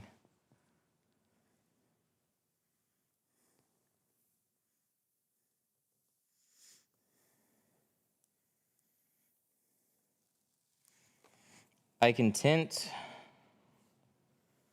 but I don't want to be I don't have a shop.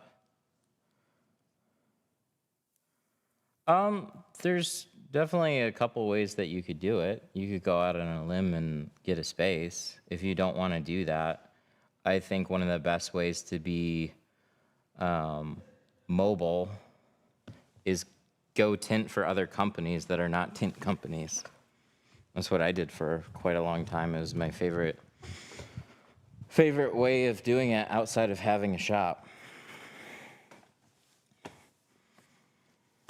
So, tint shops make their money off of tint, but auto glass companies and accessory companies make their money off of other services. They still want to make money, obviously, if you're doing work in their shop, but they have customers that are asking for that and they just don't specialize. So they're generally not, the ones that we worked for generally did not pull in enough work for one tinter to stay busy for the entirety of the week, but they could usually pack 1 or 2 days a week.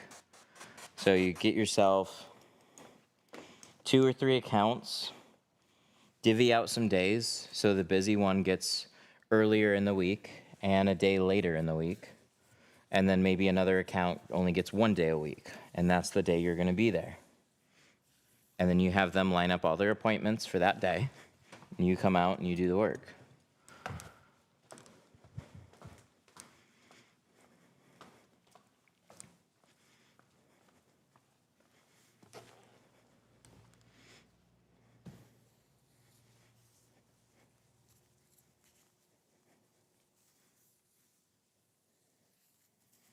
But running to the part of mobile I really did not like was running to people's houses. Houses are, like, if you're tinting an actual house, yes, worth it. If you're tinting a car at a house, you're generally there for one job, and they're not set up for you to be there. They just, like, have a space, maybe. Maybe they don't have any space in that garage because it's so full of shit. You need to then tint it in their driveway. So it's a lot of wasted time. It's annoying. You have to handle everything. The real trade-off on tinting for other companies is you're still tinting under the company name, not your own. So those customers are there for that business. So if you ever leave that setup, you're not really taking those customers with you. They're going to come back to that shop and go, hey, can I get these windows tinted now? And they're going to go like, we don't have a tinter right now. But it's really hard for a lot of those shops to find good installers. So you can walk into a nicer shop, nicer area, and just see if they're looking for a window tinter, set up a program with them.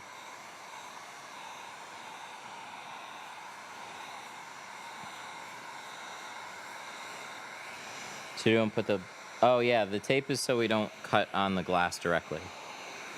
It's also easier to see the edge and how funny of a cutout that is. But yeah, we don't have to scrape a blade across the window.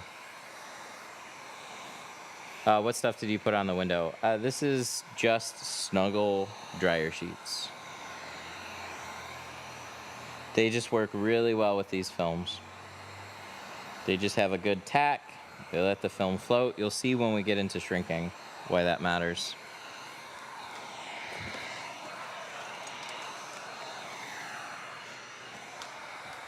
How would you get paid a percent if you do that?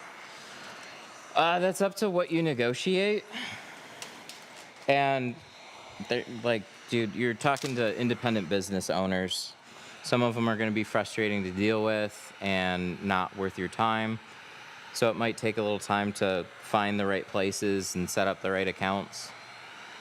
But we were getting 75%. Some of them just had minimums, so it wasn't quite 75%, but they had minimums that they had to, like they couldn't sell a car below this price, or this is what we were always taking from the job. So if they had a buddy, you know, who they wanted to hook up, then that's coming out of their side of it, not ours. Not unless we worked out a deal, because they're like, oh, I overcharged on this other one, though. It's like, oh, if you overcharged on that one, why don't you do that more? But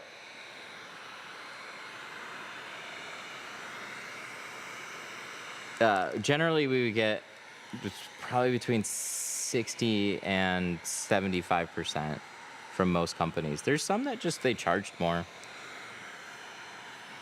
I remember we had an account with a company called Cartoons. They're the largest remote start company in the Metro Detroit areas anyways.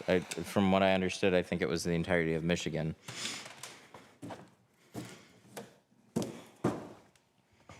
But they would get a lot of people that would beat us up on price and would only want $200 tint jobs.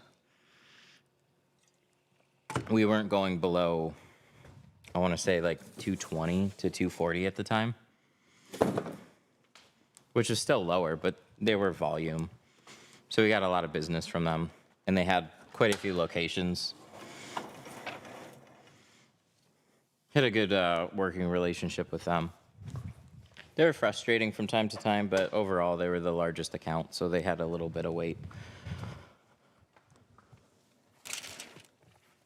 And then we would tint for other shops in certain areas, and they were just like, dude, they would charge $350, $400 a car, and they would just, you know, they couldn't get enough cars done in a day.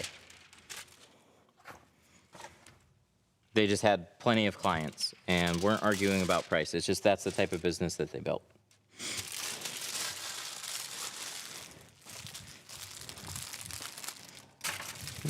I'm on the big screen. You made it.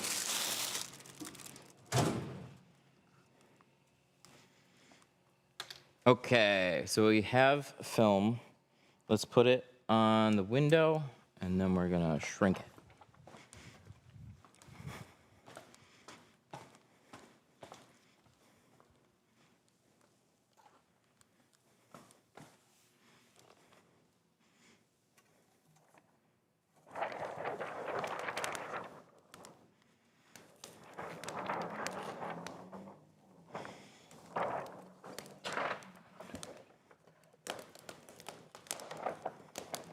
Did you have a van or a trailer? No, I had an Explorer.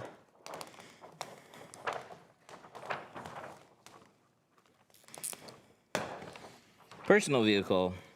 I could fit a line of ceramic and a line of something else.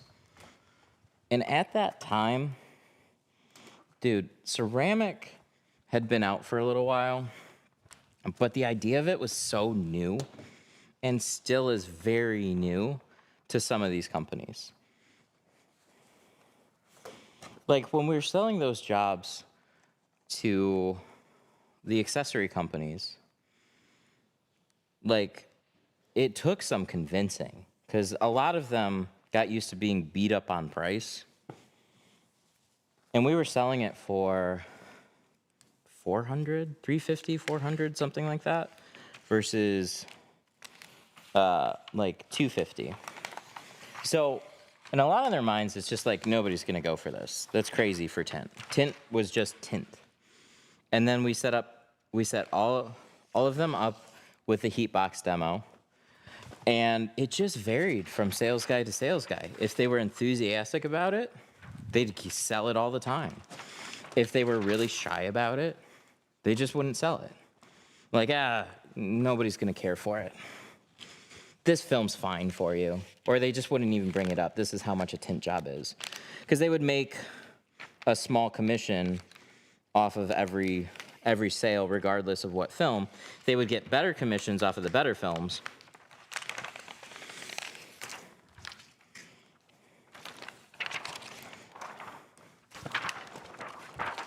So some of the sales guys really embraced that and would just like go wild. Like, I got 6 ceramic jobs for you today. It's like, holy shit, buddy. I got to try and catch up with you. And then he'd come back and like, can you do another 2 more? I'm like, fuck no. Why not? Tint faster, damn it. But a lot of them would also just be like, you know, I don't have much work for you today. Yep, this one's just a $200 job.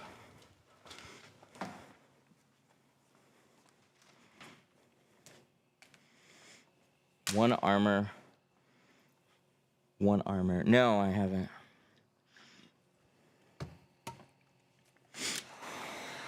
I haven't heard of that company, no. When I was mobile, I would go with my pre-cuts and set up a canopy with walls to make my own garage. Oh, yeah. My own garage, it was annoying, but I was able to get clean work and not fight against the wind.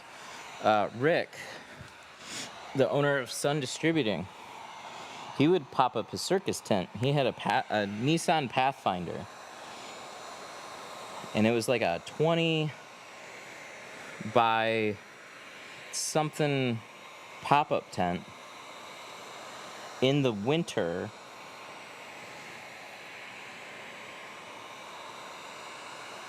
So these accessory companies would get slammed with remote starts in the wintertime. And so they'd still schedule tint, but they'd have 3 bays max at a lot of these locations, and they'd have 3 installers, and then, the window tinter showed up to do these cars. And now you're trying to fight for a space. So he would come out to some of them with a pop-up tent, and he'd set up his circus. And you know what? It was used a propane heater, like one of those torpedo style ones. It would get toasty. It worked out well as long as it wasn't too windy. There's just this setup and tear down time.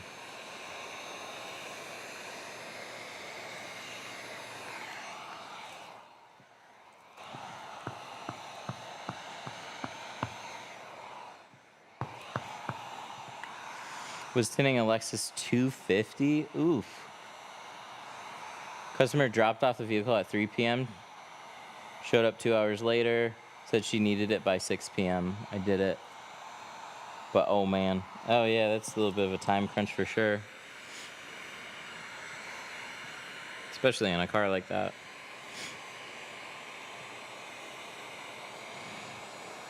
Working at some of these shops, they'd close at 6 and they'd pull in a full car at 5. We weren't taking deposits. They'd been in business for a long time. So it was just a mix of appointments and no-shows and, hey, I got a guy, and a lot of that. some days you do really well, and some days you're just like, what the hell?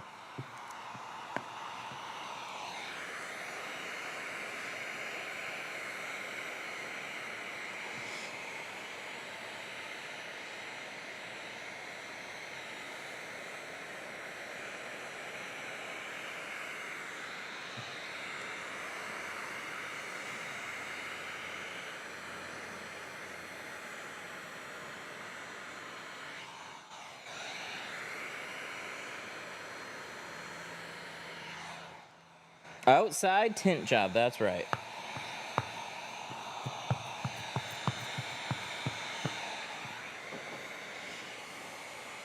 Does it really block the heat from reaching your skin?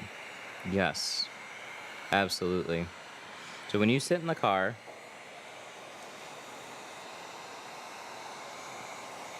and that sun is beaming in, with a ceramic film, you just don't feel that heat anymore.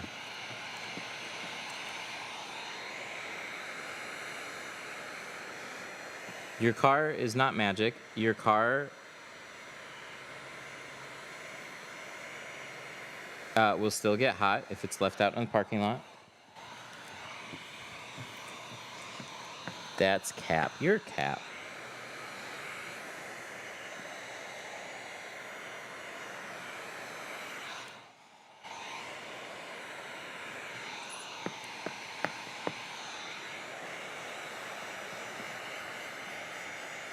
What's always given me a lot of confidence about selling ceramic is few things.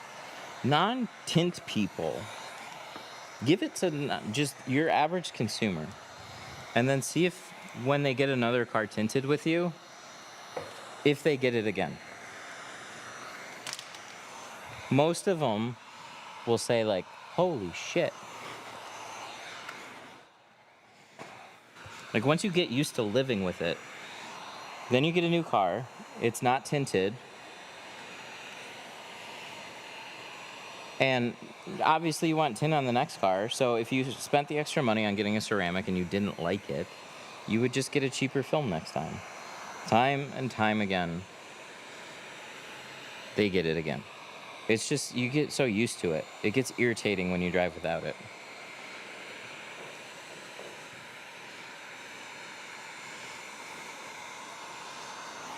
So why do you wait to lay down Apex? So Apex is a 2-layer ceramic. It's a little bit more touchy. Both those layers, just a quirk of the film, but maybe a little bit of a better explanation is you got 2 layers of ceramic, and it holds the heat for longer. So if you just press it down when it's really hot, you can get impressions from like your card and stuff. So you just want to let it, you can heat it up, let it cool down some, and then just smooth it forward.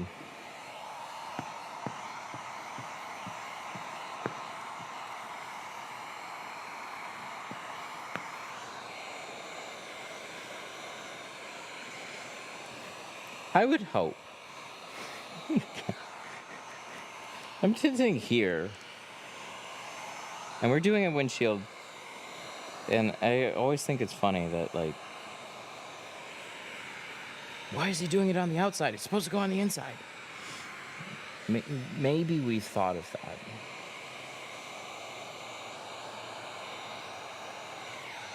Maybe this is just how the process goes. Or maybe I'm just crazy. I don't know.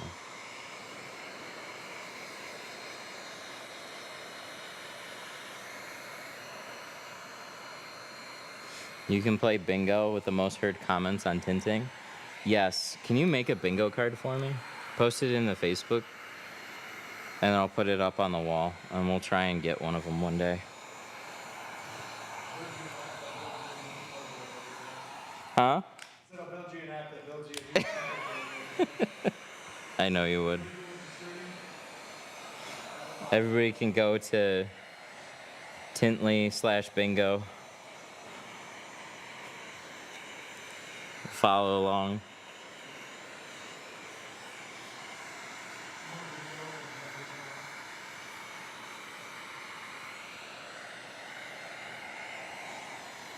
Since it's 2 layers, is it 100 UV and 100 IR? No. So just about any window film will block out like 99 UV. There's probably always a smidgen that gets through. I don't know. If I start talking about like computer processors where people just like tune out, when you like, if you're on the bleeding edge, you can have something that's significantly more expensive and not necessarily double in performance. When you're getting 2 layers of ceramic, it blocks out more heat, but the first layer of ceramic was already blocking out a lot of heat. So this is 2 layers of that. There's still a little bit that goes through. It's very small.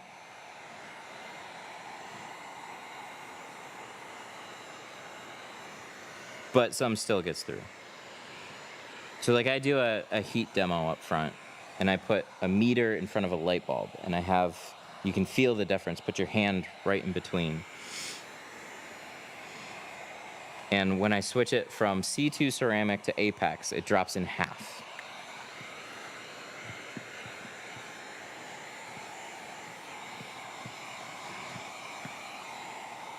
How are colored films made? I genuinely don't know. There's no real manufacturer that I could point to and say, get these, they're great, they'll last. Ultravision was like the only chameleon one that that seemed to have held up, that I could point to and go like, I know a window that I tinted, and it's been on that car for a long time and it still looks good.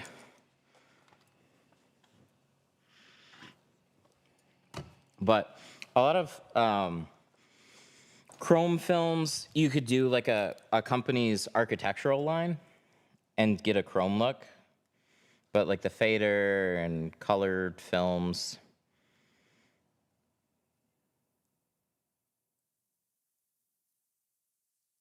they're just not really for cars. So they they do exist, but it's all, get it, try it, it might last, it might fade. See, the thing is, there's not near as much support. There's too much variety and not enough demand. So it's not that nobody wants to get them, but you're way more, like, the sheer number of people that are just getting black windows versus getting green. And then it's like, what shade of green? What tone of green? It's just too many things. Everybody just sells black films.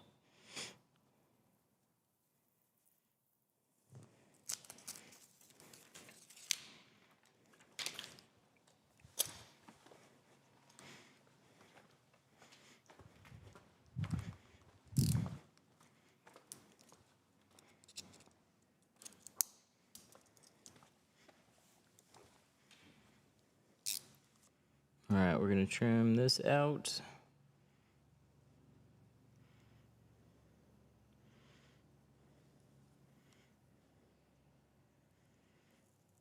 Even quality tint can have a hue to it. Yeah. Yeah, and that just depends on the film line, on the actual shade of film that you're getting. Some companies are gonna have stronger hues than others.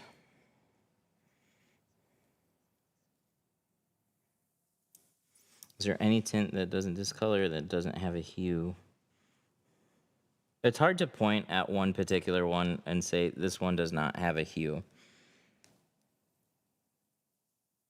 Geofilms are very neutral. A lot of companies have a film line that can lean very neutral, but they're always going to lean a little bit in one direction or another. Because Apex has 2 layers of ceramic in it, it will lean just a touch more blue. It's just the way that the tech goes. You're wanting films to do a lot. You want them to stay as clear as possible. You want them to be installer friendly. You want them to block out a significant amount of heat. And then you just have your like, and now I want it to be 100% invisible. It's like there's so many things that you're trying to get it to do that there's generally going to be trade-offs somewhere. So at this point, a lot of film companies, like, they'll have a hue, but that hue can be relatively small at this point. But you start looking at a lot of different price points.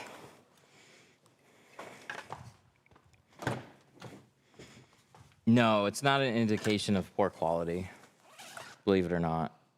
Like you could say, I think there's less care sometimes in that.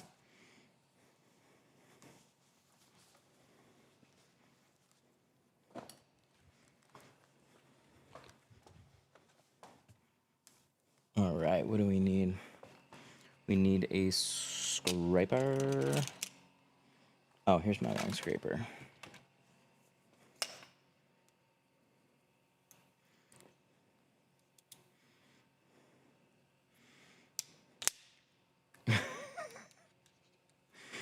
Over here, there's too many kinds, like sputtering, tint, and all. It gets confusing.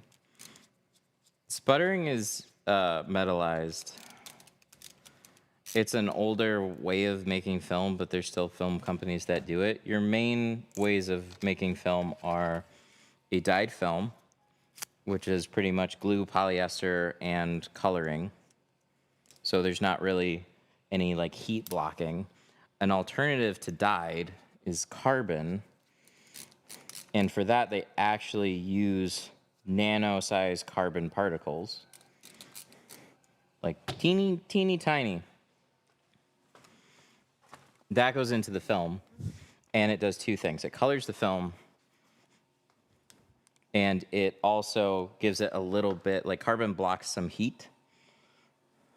The finer those particles are, the clearer the film is going to be.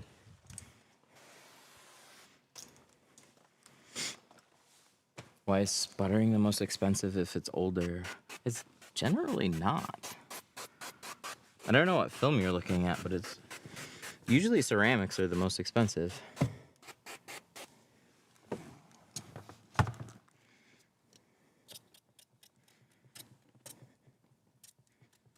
But up from carbon, you have ceramic.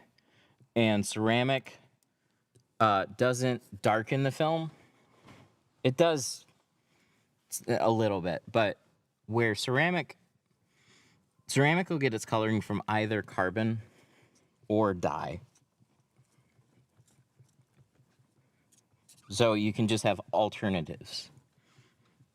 Pro Nano, I installed that for a long time. That was a dyed ceramic.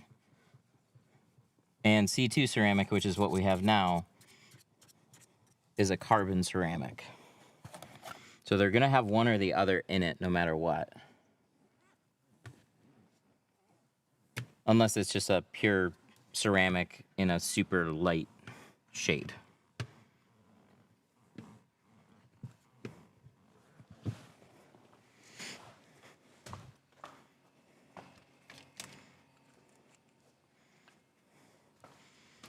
Trying to put on a... What is this?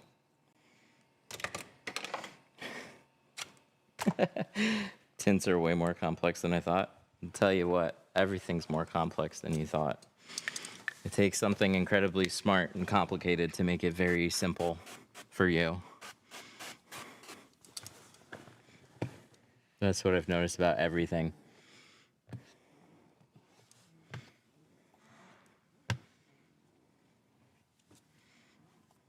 Like getting you green beans at a grocery store. You know how many fucking things are in place to get you a simple thing of green beans? You gotta grow that shit. You gotta ship it in. You gotta have a grocery store. You gotta have an infrastructure. There's so many things.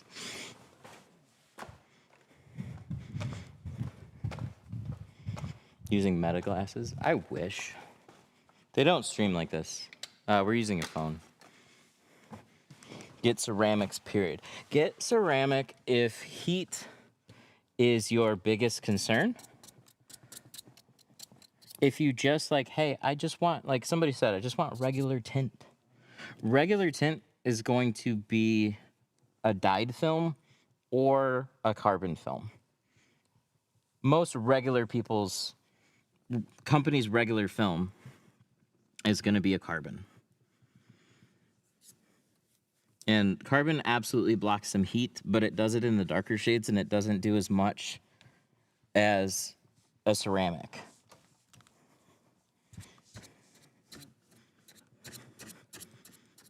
Heat is the biggest concern. I can get sunburn. What? Your windshield and auto glass will help with UV. It doesn't block all of it, but it does help with some of that. But what it doesn't help with is much heat. It lets a lot of it just kind of pass through. But they're not completely stupid to that. Auto manufacturers do make their windows in a way. And every, newer cars more so, and more expensive cars are gonna put more money into the properties of their glass. And then on a lot of the EVs, they have a big glass roof with no shade. So if it doesn't have a shade, chances are they built something into the glass that helps block heat. Otherwise, their customers would cook.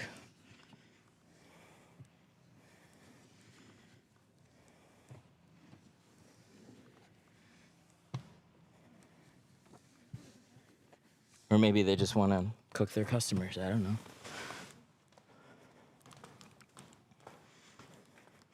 New Camry in cold weather? Doesn't sound like heat's a priority. Just get a carbon film. C2 Carbon's a great film. Oh, it's right here. That's what I was looking for.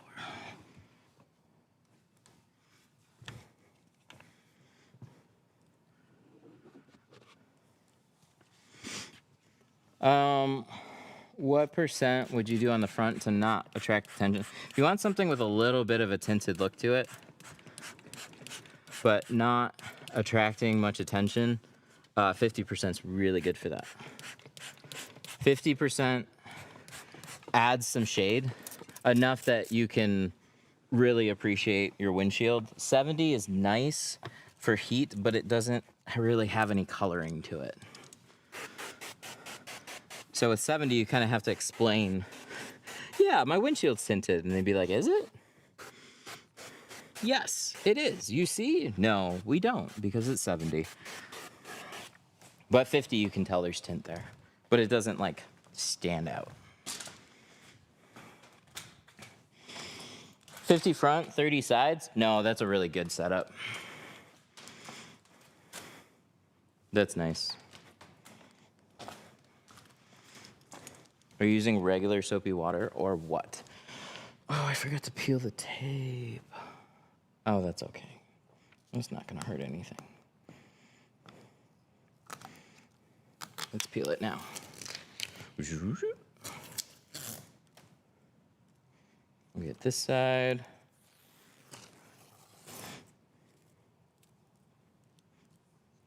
Throw that over there, it's sticking. There we go.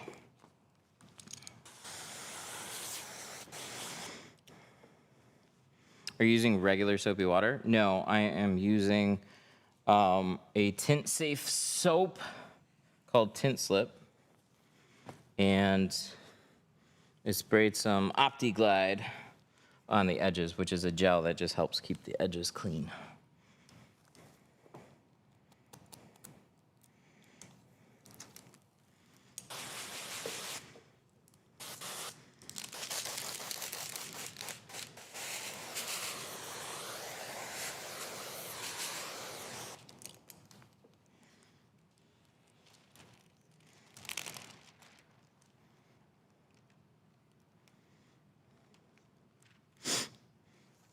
My 70% XPEL windshield doesn't really block tint. What'd you get? Did you get like XR Plus? And my other question is, do you just leave your car out in the sun all day? And then when you jump into it, it still feels hot. Or you pull it out of a cool garage, which then wouldn't make sense on why your vehicle would feel hot.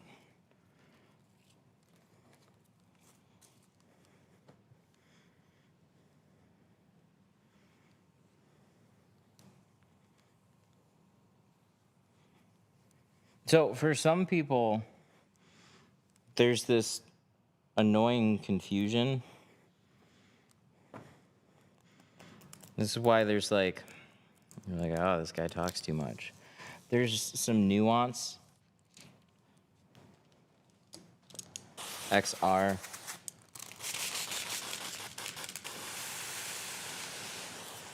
XR should still be good. I haven't looked at their specs. I haven't looked at the film in person. I often hear XR Plus, but I don't hear that it doesn't block heat.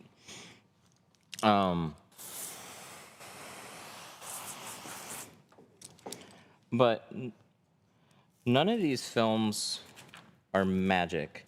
Your car is still a metal box. These films are non-reflective, so you can handle heat by either reflecting it away, which would make it a mirror, right? Like chrome. We don't want chrome. We want dark or clear. So the other way that these films handle heat is they absorb. So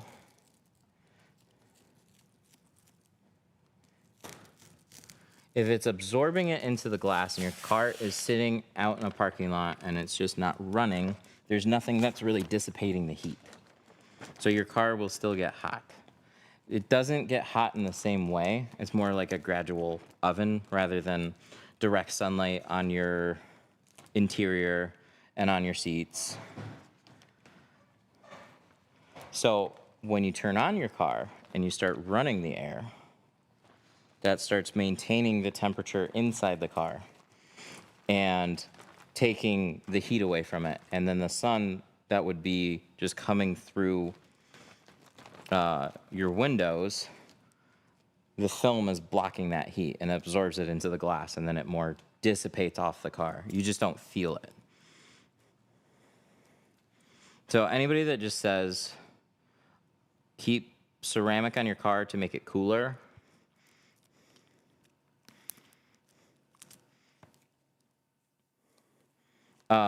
there's truth to that, but there's definitely a lot more nuance.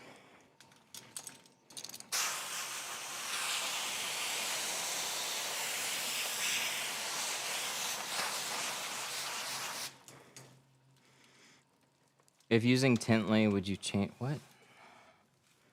Would you change, oh, I can't read it now. Would you change dyed to C2?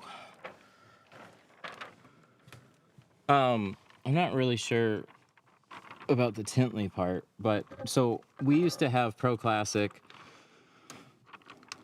Basically, a dyed, I'll simplify it. We used to have a carbon, a dyed, and a ceramic. So our entry was a dyed, upgrade from there was a carbon, and upgrade from there was a ceramic. Then Apex came out, and Apex is a multi-layer ceramic. So we eventually adopted carbon as our entry, Apex as our top, and C2 ceramic as an in-between.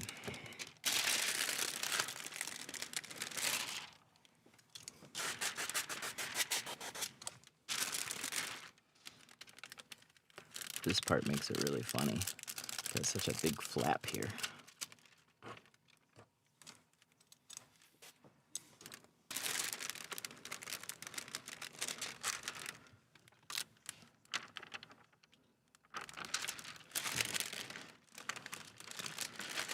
You reading the comments through meta glasses? No, I have an AI text-to-speech voice that reads every comment, so I listen to them. You're like a radio station in my head.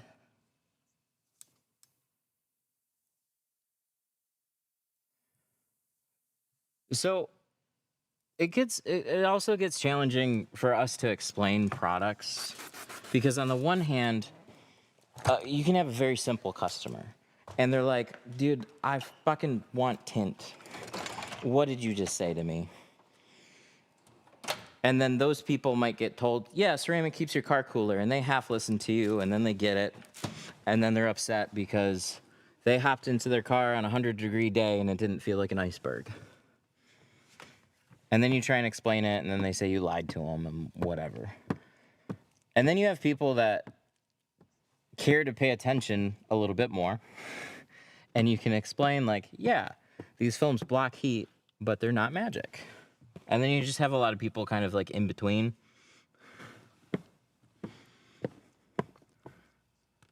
So it's not always that simple for everybody and every explanation, but for those of you that are here that are listening, window films block heat by absorbing or reflecting, or that goes with like anything.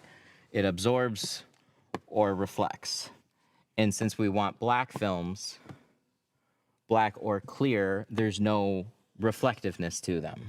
So then that gets absorbed.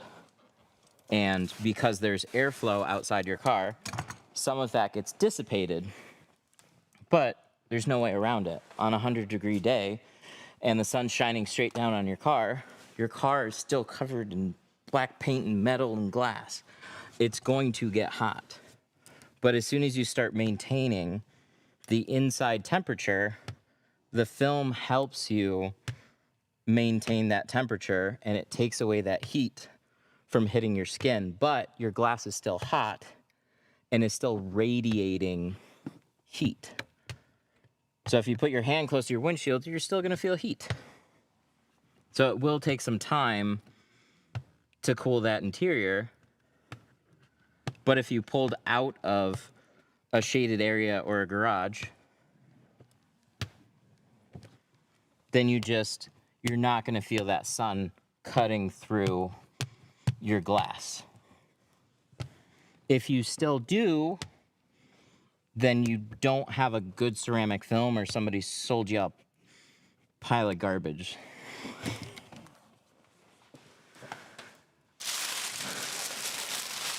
If the windshield has a ceramic tint on it, will the dashboard still get really hot, like really hot? No.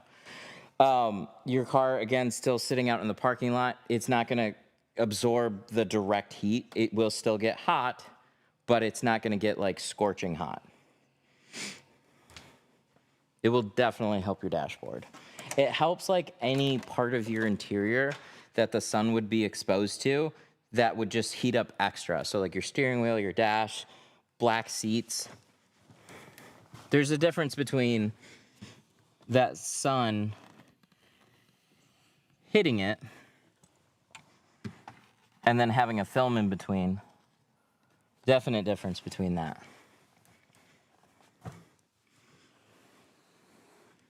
But it does get hard to explain that without saying,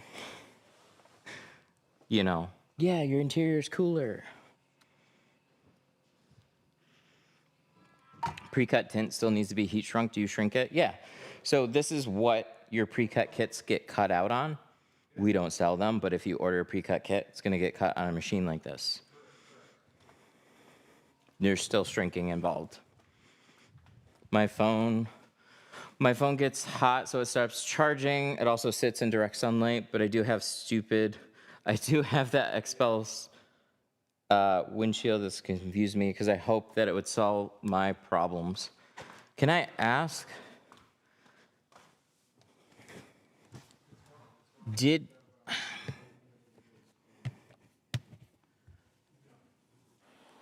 I'm listening to some other comments too. Did you go to an authorized Expel dealer? And how much did you spend on XR? Because if you tell me anything like 500 and over, then I'd 100% believe you. If you're like, yeah, I got it for like $300. For like a full car and a windshield, it wasn't XR. It was somebody saying they had Expel. But no, it should still make a difference. a better ceramic would help. XPEL is a lot of marketing. So XPEL XR, I would be inclined to think that it's going to be a match for our C2 ceramic. XPEL XR Plus is a match for our Apex. But the C2 ceramic that we have in 70 does not block a ton of heat, where the Apex blocks a ton of heat. The Pro Nano 70 blocks a ton of heat. So when somebody wants like a 70 C2 ceramic, I give them a Pro Nano 70 instead. So unless there's something happening with their 70%,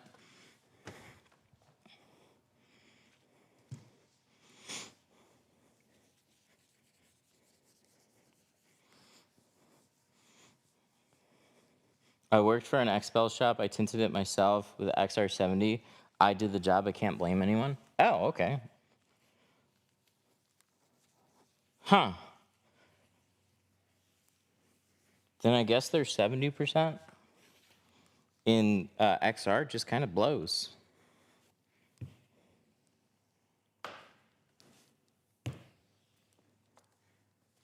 Because it should. It should be blocking heat. Your phone, I don't think, should be overheating. If you, like, yeah, I pulled out from the shade and I can just feel a ton of heat coming through. The film's not doing what it should be doing.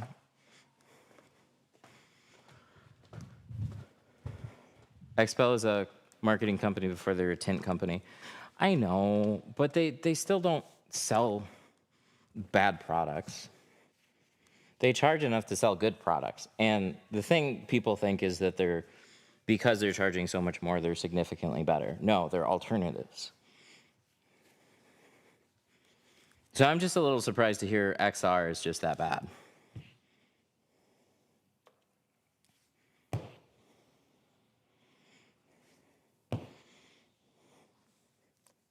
Bad PPF, yellows very fast.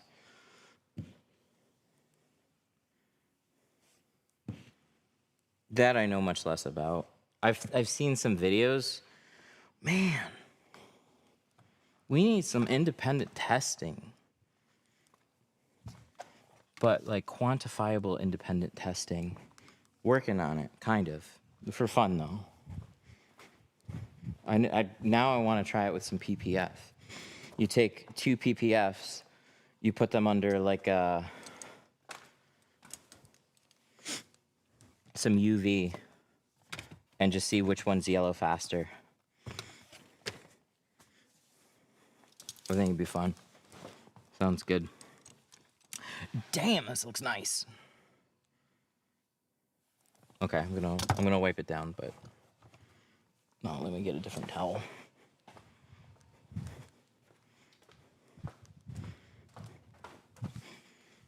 Very blue film. The 50 in C2 is gonna lean a little bluer. You have the windshield and you have the camera. So what I see here is more on camera, like what I can see here looks more like a 35% versus a 20% here in person. So when we actually look straight through the windshield, the white, the brightness, it changes and it exaggerates color more than what you see in person.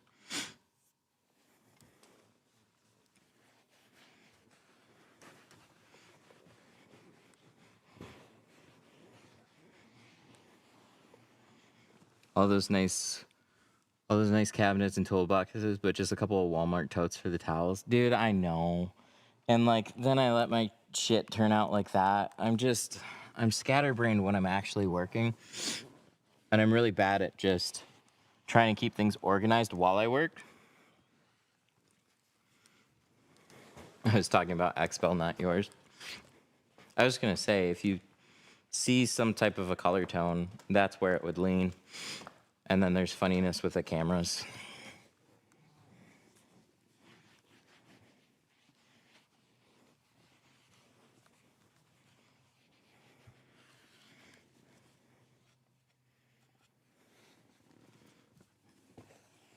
Oh, this turned out really, really nice. Oh yeah, that was the little chip there. Cool.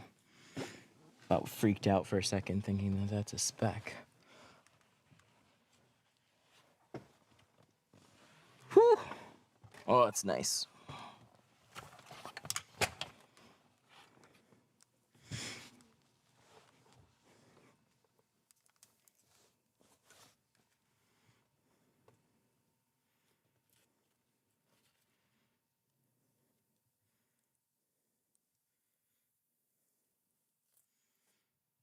Helios is a go-to film for me now.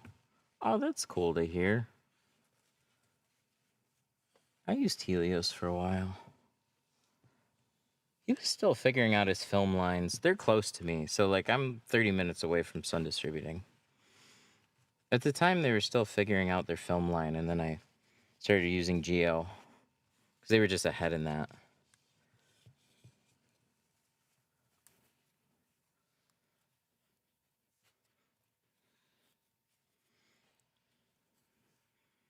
But if you really care about your products, film is way more difficult than I get film, I put it in box, I slap label, I sell it to. Like, there's lots of companies that do it and then just say it's a good film and, oh, it's amazing, but then they never actually, they just sell it. They don't use it.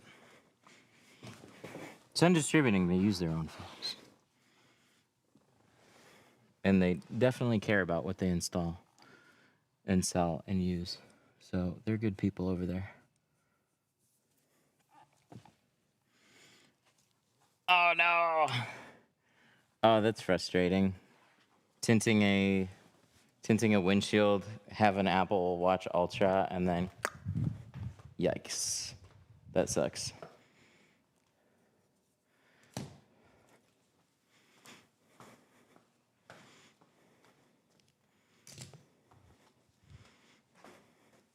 I started with Geo like 6 months. After like 6 months of Lexan, still can't believe it's been 7 years. All these streams from the garage now to a big fancy boy shop. Rick has been really good to me. That's cool.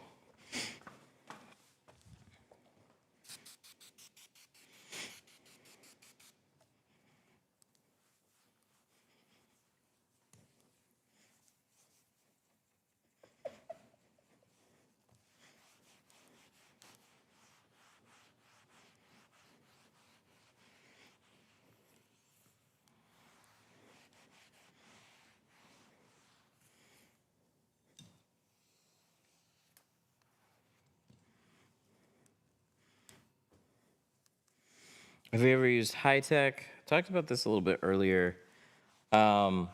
Directly, no. I just know more about that company. Should be good films.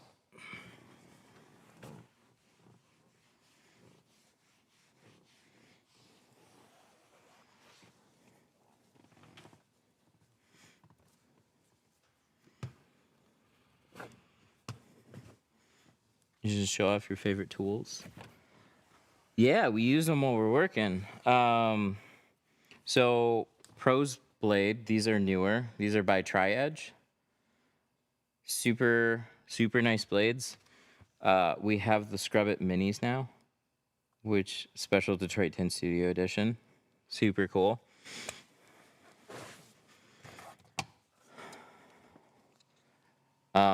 The Pros blades come in a few different colors. They're all really good. They're all super nice. Those are my newest favorites. I heard Rick is actually. I was actually gonna comment on that one. I heard Rick is an asshole if you meet him in person. Yeah, far from that.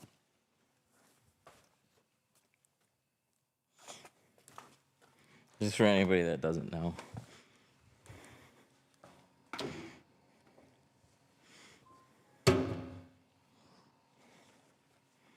Is Lumar any good? That's what I got on my Lexus GX 550. Yeah, they definitely have good films. Your XPELs, your Lumars, you tend to overpay for material for a better brand, but they definitely have pretty decent films. I think less fun for the installers and sensitive scratch coats and that kind of stuff, but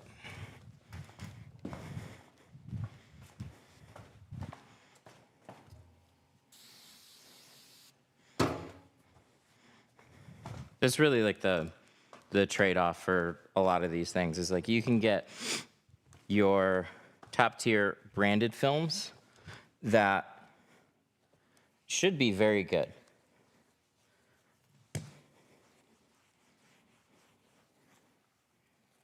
I don't have anything particularly terrible to say about them. They, like, at a certain level, films are just going to be very similar.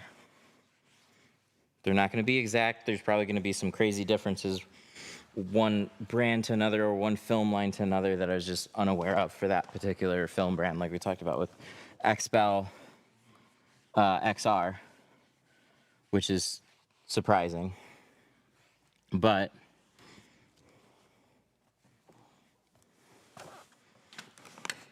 overall, big companies, they have enough money to have decent products, but they have to pay for their big companies, so their films are just more.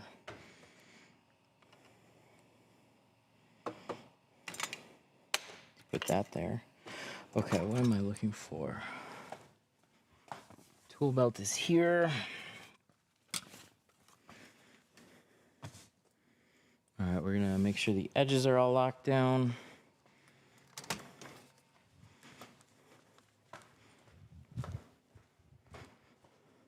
Did you make it so the normal pads don't get bought with the mini? Probably not. Not intentionally, just because I didn't think about it in between the end of the stream and now.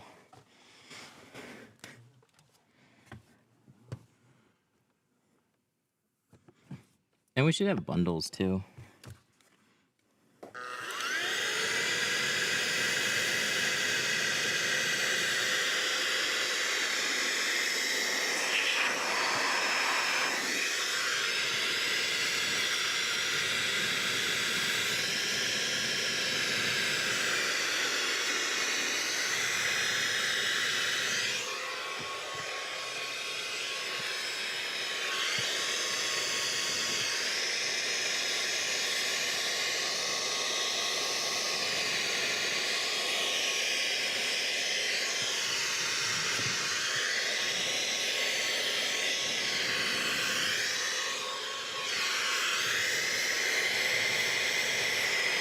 Sorry.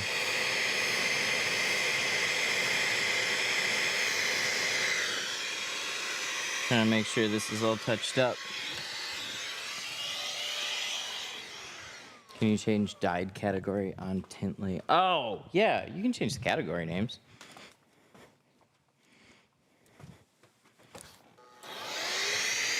Yeah, for sure.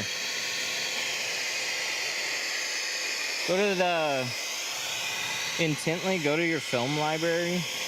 I understand now. Go to your film library, and you can change any film name, you can change any category name.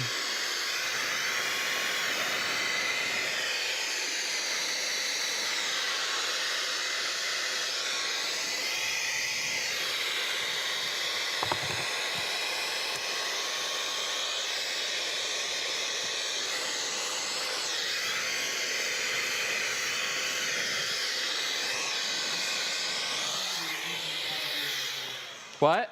You can also ask the agent how to do anything if they get stuck with it. Oh, yeah, that's a good point. We also have the Tintly agent.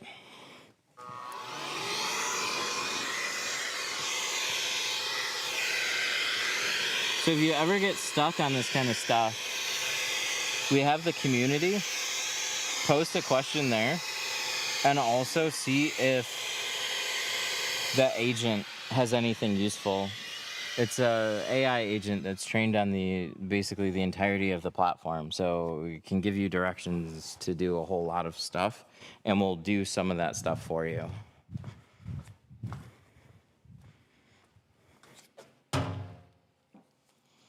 Okay.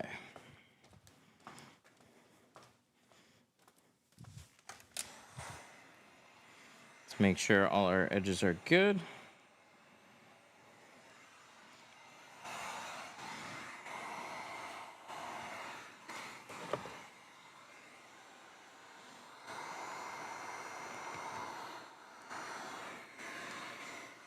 Looks nice.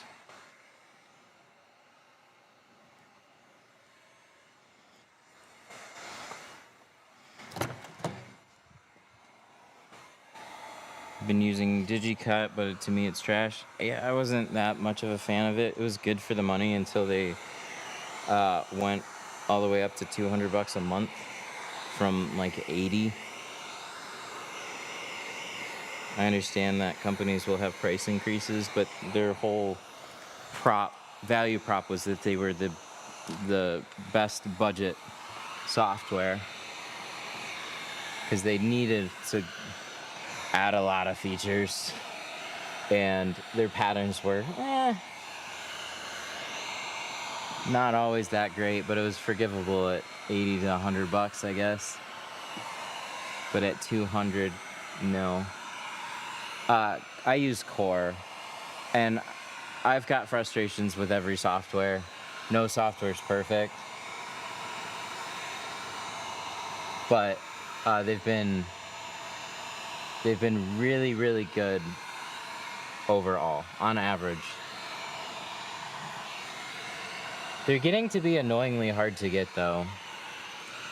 And you could find clips of me saying it's owned by Eastman. They're probably going to do something, and I don't know how long it'll be available for to everybody. It's still available to a lot of tinters and shops, but now they are collecting a lot more information about people that are signing up. And that's frustrating. That makes it very frustrating to try and recommend. But I don't like most other software, so sorry.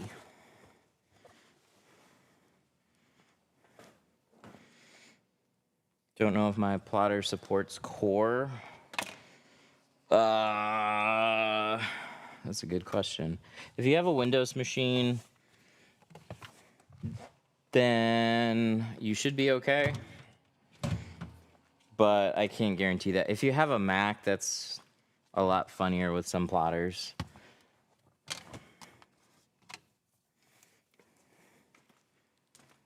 I think it's worth the $200 to try and sign up with it and see if you can use it. If not, they might have somebody that you can ask. Their support is iffy. I haven't ever needed to use their support, but you can call them, and I don't know. They just seem to be slow to get back to people.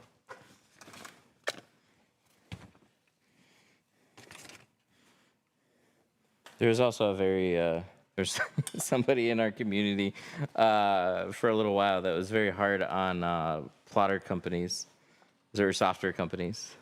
And he was making phone calls and putting people on blast, so might have him to thank for that one.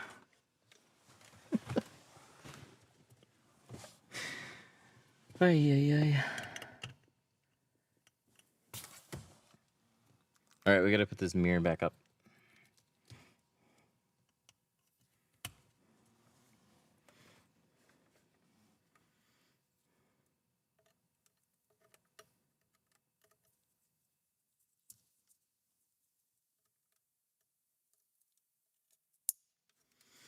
Okay, the most fun part.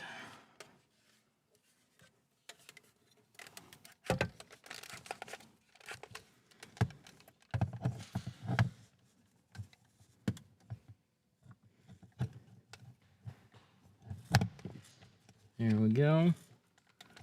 Then we twist gracefully. Ha! Gotcha. Terrifying, but we got it. I have Windows and Mac. Then you probably should be okay. I think there's enough people with the cheaper machines that they might have support for it. I couldn't say for sure.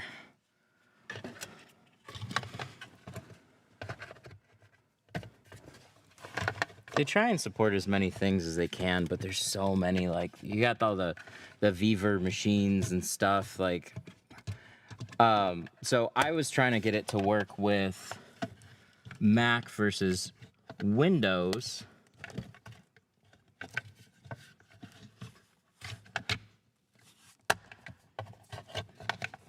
There we go.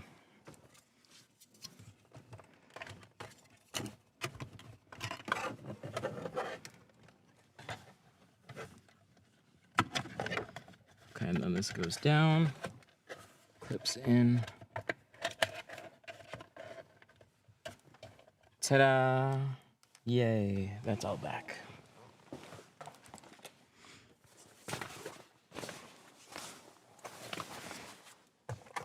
Key, don't want to lose that.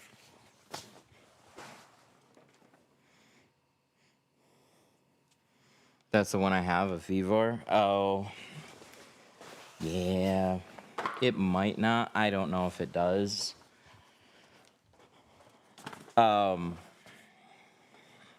Yeah, you just kind of have to roll the dice on that one. But so we have a very large Facebook community. Make a post, ask, hey, has anybody tried using this particular machine with Core? There was a point where we tried to use a Workhorse 2 with Core on a Mac, and oh wait, no, it wasn't Core. It was we were using, what was it? Film Cut, which is like Digi. And they had told me, like, we tried a few things, and basically some of the cheaper plotters do their drivers in a weird way. Or they said an illegal way, in a weird way. So the software can't communicate with it like a traditional printer, which is what they typically do. They have to do some like weird technical stuff to make some of these machines work. So they generally work on Windows, but not Mac.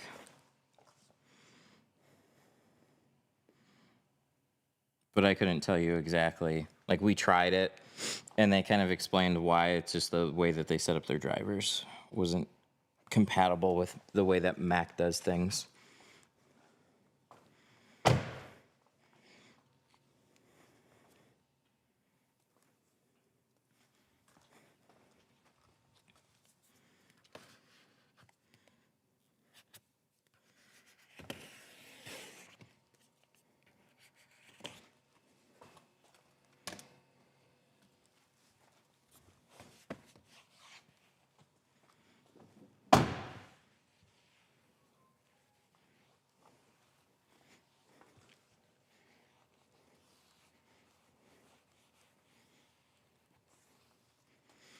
Ethereum one worked fine with my plotter, then I'd say it's probably worth a shot. They are plotters. They do work with software. It's just how flexible that software is for that plotter. I don't know. But yeah, post in our community. Because I can almost guarantee you there's somebody that is tried or using it. I've almost bought a Viver one a couple times, but then I don't know what I'm going to do with it. It's just to like, hey, does this one work with window tint? And it might. That would be the video. And then we'd see if we could get it to work. But I've heard mixed results with those things too. Because they'll work fine with vinyl, which is what they're made for. Window tint is just thinner and touchy. So you're trying to cut through the film and not the liner. So it's just how well dialed in is that machine. That's the only thing that really is the unknown. And to see a plotter for like $500, like a 50-inch computer metal cutting machine for $500. Like, that's crazy. This is crazy inexpensive for what that is.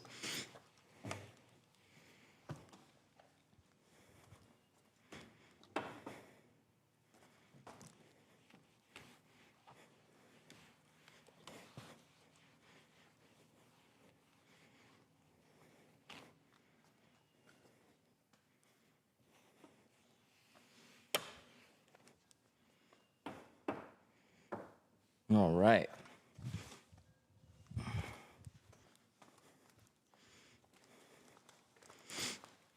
Set it up perfectly. Film. How much was the machine? That's cool.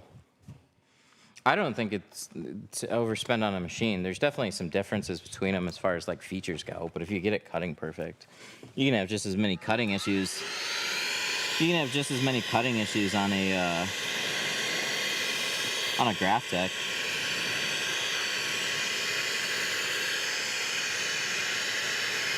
But there's some creature comforts about some of the better machines versus a Vevor.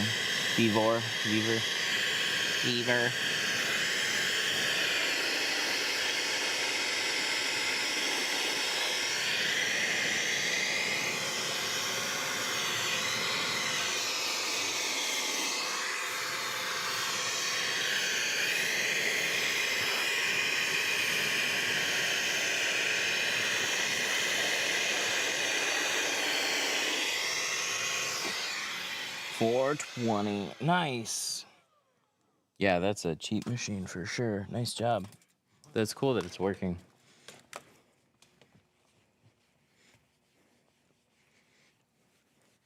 I've heard mixed results, but I wonder if that's just more people that don't know how to, like, never used a plotter and don't really know how to set it up.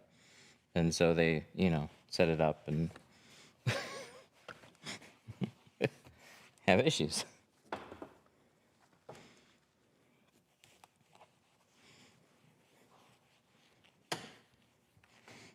All right. Well, there she is. Looks nice. 50 on the windshield, 20 on the front doors, 50 over the rear.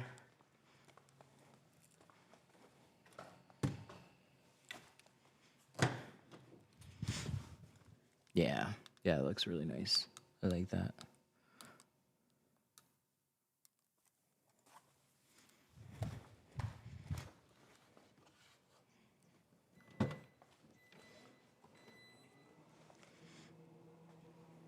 Doors are wonky. Yeah, and Core, I like Core a lot better. They're not perfect on front doors either. But I share the same opinion about them. There's people that'll be like, no, it's perfect. I never had an issue with it. And it's like, how? How have you never had an issue with it? I'll cut the next car on it and have an issue with it. I don't need perfect doors. But some of them are really bad. They'll be short on the edges. The top edge will curve. They'll be shy on the bottoms. And then it's like you don't know until you go to install it. They get annoying. So that's where I felt that software was still okay. It wasn't my favorite. But when they were anywhere between like $80 and $100, it's like, well, you can't find a software cheaper than that. And then they're like, we're $200 now. And I'm like, what the fuck? No.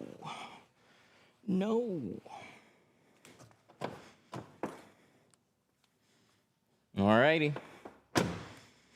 Well, with that, we're going to call it a stream. Thank you for hanging out. It's Friday. You guys have a good weekend. We'll see you next week. Bye-bye.